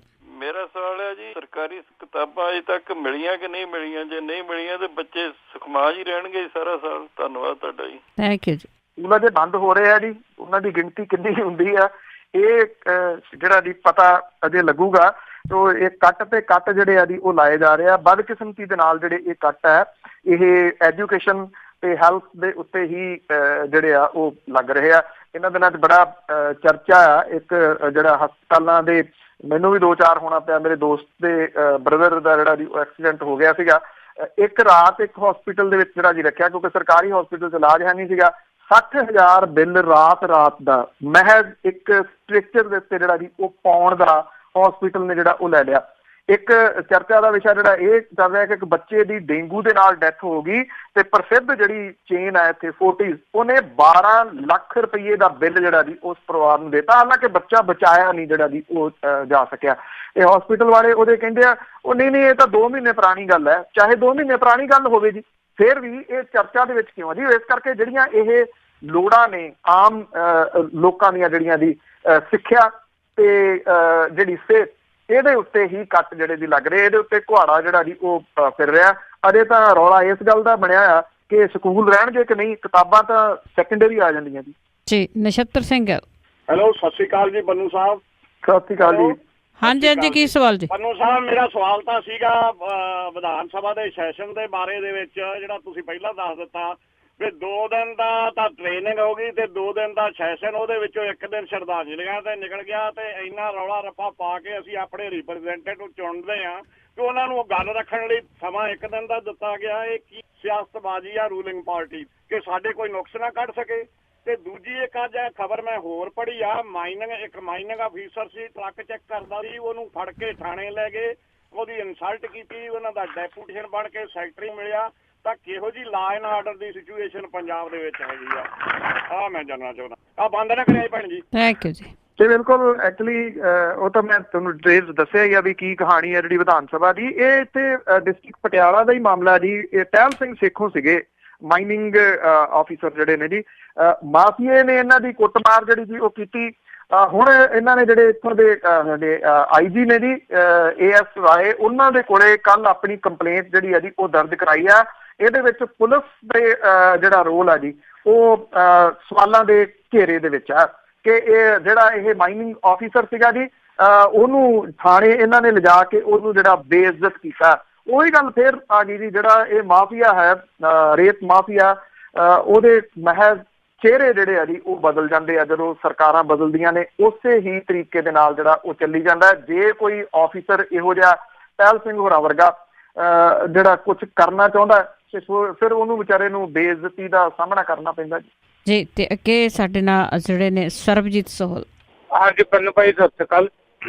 ਪੰਨੂ ਭਾਈ ਮੈਂ ਇਹ ਪੁੱਛਣਾ ਚਾਹੁੰਦਾ ਕਿ ਜਿਹੜੇ ਆਪਣੇ ਅਕਾਲ ਤਖਤ ਸਾਹਿਬ ਉੱਤੇ ਆ ਜਿਹੜੇ ਬਜ਼ੁਰਗ ਖਾਏ ਆ, ਇਹਦਾ ਬਜ਼ੁਰਗੀ ਆ ਜੀ, ਇਹਨਾਂ ਨੂੰ ਕੋਈ ਗਿਆਨ ਹੈਗਾ ਕਿ ਗੁਰੂ ਗ੍ਰੰਥ ਸਾਹਿਬ ਕੀ ਕਹਿ ਰਿਹਾ ਸਾਨੂੰ? ਤੇ ਅਸੀਂ ਦੇਖਦੇ ਹਾਂ, ਜਿਹਨੂੰ ਦੇਖਦੇ ਉਹਨੂੰ ਛੇਤੀ ਜਾਂਦੇ ਆ, ਜਿਹੜਾ ਇਹਨਾਂ ਦੇ ਮਾੜਾ ਵਿਰੁੱਧ ਜਾਂਦਾ ਉਹਨੂੰ ਛੇਤੀ ਲਾ ਦਿੰਦੇ ਆ ਕਿ ਹਾਂ ਵੀ ਤੇ ਜੀ ਆਹ ਬੋਲਦਾ। ਇਹਦੇ ਬਾਰੇ ਦੱਸਿਓ। ਤੇ ਜਿਹੜੇ ਸ਼੍ਰੋਮਣੀ ਕਮੇਟੀ ਆ ਉਹਦੇ ਤੇ ਵੀ ਜਿੰਨੇ ਕੁ ਆਏ ਹੋ ਆ ਇਸ ਵੇਲੇ ਪ੍ਰਬੰਧ ਲਈ, ਤਾਂ ਉਹਨਾਂ ਦੇ ਵਿੱਚੋਂ ਕਿੰਨੇ ਕੁ ਬੰਦਿਆਂ ਨੂੰ ਪਤਾ ਕਿ ਗੁਰੂ ਗ੍ਰੰਥ ਸਾਹਿਬ ਦੇ ਵਿੱਚ ਕੀ ਲਿਖਿਆ ਤੇ ਕੀ ਉਹਨਾਂ ਨੇ ਕਦੀ ਪੜ੍ਹਿਆ? ਇਹਦੇ ਬਾਰੇ ਦੱਸੇ। ਤੇ ਦੂਜੀ ਚੀਜ਼ ਕਿ ਜਿਹੜਾ ਇਸ ਵੇਲੇ ਧੁੰਦ ਹੋ ਰਹੀ ਆ, ਇੰਨੇ ਪਰਿਵਾਰਾਂ ਦੇ ਪਰਿਵਾਰ ਖਤਮ ਹੋ ਰਹੇ ਆ ਕਿ ਪੰਜਾਬ ਸਰਕਾਰ ਉਹਨਾਂ ਲਈ ਕੁਝ ਕਰ ਨਹੀਂ ਰਹੀ ਕਿ ਮਤਲਬ ਦੇਖੇ ਜਾਵੇ ਕਿ ਹਾਂ ਵੀ ਇੰਨੇ ਕੁ ਦੂਰ ਤੱਕ ਆਹ ਚੀਜ਼ ਜਾ ਰਹੀ ਹੈ ਤੇ ਉੱਤੇ ਕੋਈ ਕੰਟਰੋਲ ਕੀਤਾ ਜਾਵੇ। ਇਹਦੇ ਬਾਰੇ ਜ਼ਰੂਰ ਦੱਸੋ। ਥੈਂਕ ਯੂ ਜੀ। ਜੀ ਜਥੇਦਾਰਾਂ ਦੇ ਉੱਤੇ ਕੰਟਰੋਲ ਤੇ ਸ਼੍ਰੋਮਣੀ ਗੁਰਦੁਆਰਾ ਪ੍ਰਬੰਧਕ ਕਮੇਟੀ ਦੇ ਉੱਤੇ ਜਿਨ੍ਹਾਂ ਦਾ ਕੰਟਰੋਲ ਹੈ ਉਹ ਕੀ ਕਹਿ ਰਹੇ ਆ ਜਥੇਦਾਰ ਤੇ ਸ਼੍ਰੋਮਣੀ ਕਮੇਟੀ ਵਾਲੇ, ਉਹਦੇ ਉੱਤੇ ਗੌਰ ਕਰਦੇ ਆ ਜੀ। ਗੁਰੂ ਗ੍ਰੰਥ ਸਾਹਿਬ ਕੀ ਕਹਿੰਦਾ ਉਹਦੇ ਉੱਤੇ ਉਹ ਗੌਰ ਨਹੀਂ ਕਰਦੇ। ਮੈਂ ਪਿੱਛੇ ਜੇ ਇੱਕ ਜਿਹੜੀ ਇੰਟਰਵਿਊ ਕੀਤੀ ਸੀ ਭਾਈ ਰਣਜੀਤ ਸਿੰਘ ਹੋਰਾਂ ਦੀ, ਮੈਨੂੰ ਇੱਕ ਗੱਲ ਉਹਦੇ ਵਿੱਚ ਬੜੀ ਵਧੀਆ ਉਹਨਾਂ ਦੀ ਜਿਹੜੀ ਲੱਗੀ। ਮੈਂ ਉਹਨਾਂ ਨੂੰ ਪੁੱਛਿਆ ਸੀ ਜੇ ਸ਼੍ਰੋਮਣੀ ਗੁਰਦੁਆਰਾ ਪ੍ਰਬੰਧਕ ਕਮੇਟੀ ਦੇ ਉੱਤੇ ਜੇ ਤੁਹਾਡੇ ਵੱਲੋਂ ਕੋਈ ਕੋਸ਼ਿਸ਼ ਕੀਤੀ ਜਾਂਦੀ ਆ, ਜਿੱਤ ਜਾਂਦੇ ਹੋ ਚੋਣਾਂ ਤਾਂ ਤੁਸੀਂ ਸ਼੍ਰੋਮਣੀ ਕਮੇਟੀ ਦੇ ਪ੍ਰਧਾਨ ਬਣੋਗੇ, ਤਾਂ ਉਹਨਾਂ ਨੇ ਇਹ ਗੱਲ ਕਹੀ ਸੀ ਕਿ ਮੇਰੀ ਇੰਨੀ ਐਜੂਕੇਸ਼ਨ ਨਹੀਂ ਹੈ ਕਿ ਮੈਂ ਸ਼੍ਰੋਮਣੀ ਗੁਰਦੁਆਰਾ ਪ੍ਰਬੰਧਕ ਕਮੇਟੀ ਦੇ ਪ੍ਰਧਾਨ ਜਿਹੜਾ ਜੀ ਉਹ ਬਣ ਸਕਾਂ। ਉਹ ਕਹਿੰਦੇ ਇੱਕ ਹਾਈਲੀ ਐਜੂਕੇਟਡ ਵਿਅਕਤੀ ਦੀ ਲੋੜ ਹੈ ਜਿਹੜਾ ਇਸ ਪ੍ਰਬੰਧ ਨੂੰ ਜਿਹੜਾ ਜੀ ਉਹ ਚਲਾ ਸਕੇ, ਪਰ ਉਹ ਸਿਆਸਤ ਤੋਂ ਪਾਸੇ ਹੋਵੇ। ਇਹ ਗੱਲ ਬੜੀ ਸਿਆਣੀ ਸੀਗੀ ਜੀ ਉਹਨਾਂ ਦੀ। ਇੱਥੇ ਇਹੋ ਜਿਹੇ ਲੋਕਾਂ ਦੀ ਜ਼ਰੂਰਤ ਹੈ, ਪਰ ਪ੍ਰੋਬਲਮ ਇਹ ਸਿਆਸਤ ਹੀ ਜਿਹੜੀ ਉਹ ਹੋਈ ਪਈ ਹੈ ਜੀ। ਹੁਣ ਵੀ ਅਜੇ ਵੀ ਜੋ ਹਾਲਾਤ ਜਿਹੜੇ ਬਣੇ ਹੋਏ ਆ, ਸੁਖਦੇਵ ਸਿੰਘ ਭੌਰ ਹੋਰਾਂ ਨੇ ਇੱਕ ਪੰਥਕ ਫਰੰਟ ਜਿਹੜਾ ਉਹ ਕਾਇਮ ਕੀਤਾ ਕਦੋਂ? ਜਦੋਂ ਇਹ ਐਲਾਨ ਹੋ ਗਿਆ ਕਿ ਇੰਨੀ ਤਰੀਕ ਨੂੰ ਜਿਹੜਾ ਜੀ ਜਨਰਲ ਇਜਲਾਸ ਹੋ ਰਿਹਾ ਸ਼੍ਰੋਮਣੀ ਗੁਰਦੁਆਰਾ ਪ੍ਰਬੰਧਕ ਕਮੇਟੀ ਦਾ, ਉਹਦੇ ਵਿੱਚ ਪ੍ਰਧਾਨ ਜਿਹੜਾ ਜੀ ਉਹ ਚੁਣਿਆ ਜਾਊਗਾ। ਅਜੇ ਵੀ ਜਿਹੜੇ ਇਹ ਧੜੇ ਜਿਹੜੇ ਵੱਖੋ ਵੱਖਰੇ ਧੜੇ ਨੇ ਉਹਨਾਂ ਦੀ ਸਾਂਝ ਵਾਲੀ ਗੱਲ ਜਿਹੜੀ ਹੈ ਜੀ ਕੋਈ ਨਜ਼ਰ ਨਹੀਂ ਆ ਰਹੀ। ਜੇ ਹੁਣ ਸੁਖਦੇਵ ਸਿੰਘ ਭੌਰ ਹੋਰਾਂ ਦਾ ਪੰਥਕ ਫਰੰਟ ਹੀ ਖੜਾ ਹੋ ਗਿਆ ਤੇ ਜਿਹੜੇ ਬਾਕੀ ਨੇ ਉਹ ਉਹਨਾਂ ਦੀ ਸਪੋਰਟ ਕਰ ਦੇਣ ਜਿੰਨੀ ਕੁ ਵੀ ਜਿਹੜਾ ਜੀ ਉਹ ਹੋ ਸਕੇ। ਜਦੋਂ ਸ਼੍ਰੋਮਣੀ ਗੁਰਦੁਆਰਾ ਪ੍ਰਬੰਧਕ ਕਮੇਟੀ ਦੀਆਂ ਚੋਣਾਂ ਦਾ ਐਲਾਨ ਹੋਊਗਾ ਉਦੋਂ ਫਿਰ ਕੀ ਹੋਊਗਾ? ਭੱਜ ਨੱਠ ਸ਼ੁਰੂ ਹੋਊਗੀ, ਇਹਨੂੰ ਲੈ ਲਓ, ਇਹਨੂੰ ਕੱਢ ਦਿਓ, ਇੱਧਰੋਂ ਫੜ ਲਓ, ਇੱਧਰੋਂ ਕਰ ਲਓ, ਨਾਲ ਦੀ ਨਾਲ ਤਰੀਕਾਂ ਜਿਹੜੀਆਂ ਜੀ ਆ ਜਾਣਗੀਆਂ। ਫਿਰ ਗੱਲਬਾਤ ਕਿਸੇ ਸਿਰੇ ਨਹੀਂ ਲੱਗੂਗੀ ਤੇ ਆਪੋ ਆਪਣੇ ਸਾਰੇ ਜਿਹੜੇ ਆ ਜੀ ਉਹ ਉਮੀਦਵਾਰ ਖੜੇ ਕਰਕੇ ਬਹਿ ਜਾਣਗੇ ਤੇ ਉਹਦੇ ਵਿੱਚੋਂ ਜਿਹੜਾ ਜੀ ਉਹ ਕੱਢ ਕੇ ਜਿੱਤ ਕੇ ਫਿਰ ਉਹੀ ਲੋਕ ਜਿਹੜੇ ਆ ਸਾਹਮਣੇ ਆ ਜਾਣਗੇ ਤੇ ਕੰਟਰੋਲ ਉਹਨਾਂ ਦਾ ਜਿਉਂ ਦਾ ਤਿਉਂ ਜਿਹੜਾ ਜੀ ਉਹ ਬਣਿਆ ਰਹੂਗਾ। ਜਿੱਥੋਂ ਤੱਕ ਧੁੰਦ ਵਾਲੀ ਗੱਲ ਤੁਸੀਂ ਕਹੀ ਹੈ ਜੀ, ਇਹਨਾਂ ਦਿਨਾਂ ਦੇ ਵਿੱਚ ਕੁਝ ਧੁੰਦ ਤੋਂ ਛੁਟਕਾਰਾ ਹੈ। ਉਹਦਾ ਰੀਜ਼ਨ ਜਿਹੜਾ ਜੀ ਪਿੱਛੇ ਜੇ ਮੀਂਹ ਪਿਆ ਤੇ ਹਵਾ ਜਿਹੜੀ ਆ ਉਹ ਨਿਰੰਤਰ ਚੱਲ ਰਹੀ ਹੈ। ਜਦੋਂ ਹਵਾ ਚੱਲਦੀ ਹੈ ਫਿਰ ਧੁੰਦ ਜਿਹੜੀ ਆ ਉਹ ਨਹੀਂ ਪੈਂਦੀ। ਹਾਂ, ਆਉਂਦੇ ਦਿਨਾਂ ਦੇ ਦੌਰਾਨ ਫਿਰ ਜਿਹੜੀ ਆ ਜੀ ਉਹ ਧੁੰਦ ਪੈਣੀ ਹੈ। ਇਹਦਾ ਇਲਾਜ ਜਿਹੜਾ ਜੀ ਕੁਦਰਤ ਹੈ, ਇਸ ਬੰਦੇ ਦੇ ਹੱਥ ਦੇ ਵਿੱਚ ਇਹਦਾ ਕੁਝ ਇਲਾਜ ਜ਼ਰੂਰ ਹੈਗਾ। ਇੱਕ ਤਾਂ ਸਖਤ ਟ੍ਰੈਫਿਕ ਨਿਯਮ ਜਿਹੜੇ ਜੀ ਉਹ ਹੋਣ, ਲਾਈਟਾਂ ਵਗੈਰਾ ਜਿਹੜੀਆਂ ਨੇ ਉਹ ਪ੍ਰੋਪਰ ਖਾਸ ਤੌਰ ਦੇ ਉੱਤੇ ਬੈਕ ਲਾਈਟਸ ਵਗੈਰਾ ਵਹੀਕਲਸ ਦੀਆਂ ਹੋਣ ਉਹ। ਤੇ ਤੀਸਰਾ ਜਿਹੜਾ ਜੀ ਸਭ ਤੋਂ ਜ਼ਿਆਦਾ ਉਹ ਆਮ ਲੋਕਾਂ ਦੀ ਮਾਨਸਿਕਤਾ ਹੈ ਜਿਹੜੀ ਕਦੀ ਵੀ ਬਦਲਦੀ ਨਹੀਂ, ਚਾਹੇ ਧੁੰਦ ਹੋਵੇ ਚਾਹੇ ਸਾਫ਼ ਹੋਵੇ। ਉਹਨਾਂ ਨੇ ਜਿਹੜਾ ਜੀ ਉਹ ਅੰਨ੍ਹੇਵਾਹ ਹੀ ਜਿਹੜਾ ਜੀ ਉਹ ਚਲਾਉਣਾ ਹੁੰਦਾ। ਜਿਹੜੇ ਲੋਕਾਂ ਨੂੰ ਆਪਣੀ ਜਾਨ ਦੀ ਪਰਵਾਹ ਨਹੀਂ ਗੀ ਤੇ ਤੁਸੀਂ ਕਹਿ ਸਕਦੇ ਹੋ ਜੀ ਫਿਰ ਉਹਨਾਂ ਦਾ ਕੀ ਇਲਾਜ ਕੀਤਾ ਜਾ ਸਕਦਾ? ਸਰਕਾਰਾਂ ਵੀ ਉੱਥੇ ਕੀ ਕਰਨਗੀਆਂ ਜੀ। ਸਰਜੀਤ ਸਿੰਘ ਜੀ। ਬਲਦੇਵ ਸਿੰਘ ਜੀ, ਮੈਂ ਉਹ ਖੱਟਾ ਸਿੰਘ ਦੀ ਭਾਣਜੀ ਜਿਹੜੇ ਬਿਆਨ ਦੇ ਰਹੀ ਆ ਉਹਨਾਂ ਰਾਮ ਰਹੀਮ ਛੁੱਟ ਜਾਊਗਾ ਕਿ ਨਹੀਂ ਜੀ? ਥੈਂਕ ਯੂ ਜੀ। ਸਰ ਜਿਹੜੀ ਸਜ਼ਾ ਅਦਾਲਤ ਨੇ ਸੁਣਾ ਦਿੱਤੀ ਉਹ ਕਿਸੇ ਇੱਕ ਵਿਅਕਤੀ ਦੇ ਬਿਆਨ ਦੇਣ ਦੇ ਉੱਤੇ ਉਹਦਾ ਕੋਈ ਅਸਰ ਜਿਹੜਾ ਜੀ ਉਹ ਨਹੀਂ ਹੋਣਾ 1% ਵੀ। ਜਿਹੜਾ ਮਾਮਲਾ ਕਿਉਂਕਿ ਹਾਈ ਕੋਰਟ ਦੇ ਵਿੱਚ ਆ, ਹਾਈ ਕੋਰਟ ਇਹਦੇ ਉੱਤੇ ਕੀ ਡਿਸੀਜਨ ਲੈਂਦੀ ਆ ਇਹ ਡਿਪੈਂਡ ਕਰੂਗਾ ਜੀ ਉਹਦੇ ਵਕੀਲਾਂ ਦੇ ਵੱਲੋਂ ਦਿੱਤੇ ਜਾਣ ਵਾਲੇ ਜਿਹੜੇ ਤਰਕ ਨੇ। ਖੱਟਾ ਸਿੰਘ ਦੀ ਭਾਣਜੀ ਦੇ ਬਿਆਨ ਦੇ ਨਾਲ ਨਹੀਂ ਕੁਝ ਵੀ ਹੋਣਾ ਜੀ। ਸਾਡੇ ਲਾਸਟ ਕਾਲਰ ਨੇ ਜਤਿੰਦਰ ਜੀ। ਹੈਲੋ, ਸਤਿ ਸ਼੍ਰੀ ਅਕਾਲ ਜੀ। ਮੈਂ ਇਹ ਪੁੱਛਣਾ ਵੀ ਜਿੱਦਾਂ ਹੁਣ ਬੰਨੂ ਸਾਹਿਬ ਨੇ ਕਿਹਾ ਵੀ ਥੋੜੀ ਜੀ ਰਾਹਤ ਹੈਗੀ ਆ ਧੁੰਦ ਤੋਂ, ਥੋੜੀ ਜੀ ਰਾਹਤ ਇਹਨਾਂ ਨੇ ਵਰਡ ਯੂਜ਼ ਕੀਤਾ। ਮੈਂ ਇਹ ਪੁੱਛਣਾ ਚਾਹੁੰਦਾ ਕੀ ਕਾਂਗਰਸ ਆਉਣ ਦੇ ਨਾਲ ਕੋਈ ਥੋੜੀ ਜੀ ਰਾਹਤ ਪੰਜਾਬ ਨੂੰ ਹੈਗੀ ਆ, ਕੋਈ ਫਰਕ ਪਿਆ? ਤੇ ਸੈਕੰਡ ਇਹ ਗੱਲ ਮੈਂ ਪੁੱਛਣੀ ਆ ਵੀ ਮੈਂ ਇੱਕ ਦਿਨ ਚਾਹੁੰਦਾ ਵਾਂ ਕਿ ਜਦੋਂ ਤੁਸੀਂ ਉਹਨਾਂ ਨੂੰ ਸਵਾਲ ਪੁੱਛੋ ਪੰਨੂ ਸਾਹਿਬ ਨੂੰ ਕਿ ਆਹ ਗੱਲ, ਤੇ ਪੰਨੂ ਸਾਹਿਬ ਕੀ ਇੱਕ ਦਿਨ ਏਦਾਂ ਕਹਿਣਗੇ ਛੱਡੋ ਜੀ ਇਹਨਾਂ ਗੱਲਾਂ ਨੂੰ, ਮੈਂ ਤੁਹਾਨੂੰ 2-4 ਚੰਗੀਆਂ ਖਬਰਾਂ ਸੁਣਾ ਦਿੰਦਾ, ਇਹਨਾਂ ਗੱਲਾਂ ਨੂੰ ਛੱਡੋ, ਆ ਮੈਨੂੰ ਚੱਲਦਾ ਰਹਿਣ ਦੇ, ਮੈਂ ਸੁਣਨਾ। Thank you. ਜੇ ਗੱਲ ਕਰੀਏ ਇੱਕ ਤਾਂ ਜੀ ਜਿਹੜੇ ਹਲਕਾ ਜਥੇਦਾਰ ਸੀਗੇ ਉਹਨਾਂ ਤੋਂ ਖਹਿੜਾ ਛੁੱਟਿਆ ਪੰਜਾਬ ਦਾ, ਜਿਹੜੇ ਤੁਸੀਂ ਇਹ ਕਹਿ ਲਓ ਕਿ ਆਦਮਬੋ ਕਰਦੇ ਫਿਰਦੇ ਸੀਗੇ ਜੀ, ਉਹਨਾਂ ਤੋਂ ਖਹਿੜਾ ਛੁੱਟਿਆ। ਥਾਣੇ ਜਿਹੜੇ ਉਹਨਾਂ ਦੇ ਅੰਡਰ ਹੋ ਗਏ ਸੀਗੇ ਉਹਨਾਂ ਤੋਂ ਥੋੜਾ ਖਹਿੜਾ ਛੁੱਟਿਆ। ਬਦਲੇ ਦੀ ਜਿਸ ਤਰੀਕੇ ਦੇ ਨਾਲ ਬਦਲੇ ਦੇ ਤਹਿਤ ਜਿਹੜੇ ਦੀ ਉਹ ਪਰਚੇ ਵਗੈਰਾ ਦਰਜ ਕੀਤੇ ਜਾਂਦੇ ਸੀ ਉਹ ਘਟੇ ਆ ਕੁਛ, ਇੰਨਾ ਕੁ ਜਿਹੜਾ ਦੀ ਉਹ ਫਰਕ ਹੈ। ਅਦਰਵਾਈਜ਼ ਜਿਹੜਾ ਜਿਵੇਂ ਮੈਂ ਤੁਹਾਨੂੰ ਕਿਹਾ ਕਿ ਥੋੜੀ ਜਿਹੀ ਰਾਹਤ ਹੈ, ਇਹਨੂੰ ਉਨੀ ਕੀ ਗਿਣ ਲਿਓ ਜੀ ਜਿੰਨੀ ਕੁ ਧੁੰਦ ਤੋਂ ਟੈਂਪਰੇਰੀ ਜੀ ਰਾਹਤ ਮਿਲੀ। ਜੀ ਜੀ ਜੀ, ਬਹੁਤ ਬਹੁਤ ਧੰਨਵਾਦ ਬਲਤੇਜ ਪੰਨੂ ਜੀ। ਮਿਹਰਬਾਨੀ ਜੀ, ਧੰਨਵਾਦ ਜੀ, ਸਤਿ ਸ਼੍ਰੀ ਅਕਾਲ ਜੀ। ਤੇ ਸਰੋਤੇ ਸਨ ਬਲਤੇਜ ਪੰਨੂ ਜੀ, ਸਾਡੇ ਨਾਲ ਜੁੜਦੇ ਨੇ, ਕਰਦੇ ਨੇ ਖਬਰਾਂ। ਇਸੇ ਦੇ ਨਾਲ ਸਾਡਾ ਅੱਜ ਦਾ ਬੁਲਟਨ ਇੱਥੇ ਸਮਾਪਤ। ਅਗਲੇ ਬੁਲਟਨ ਤੱਕ ਬਲਵਿੰਦਰ ਕੌਰ ਵੱਲੋਂ ਆਪ ਸਭ ਨੂੰ ਹੀ ਪਿਆਰ ਭਰੀ ਸਤਿ ਸ੍ਰੀ ਅਕਾਲ।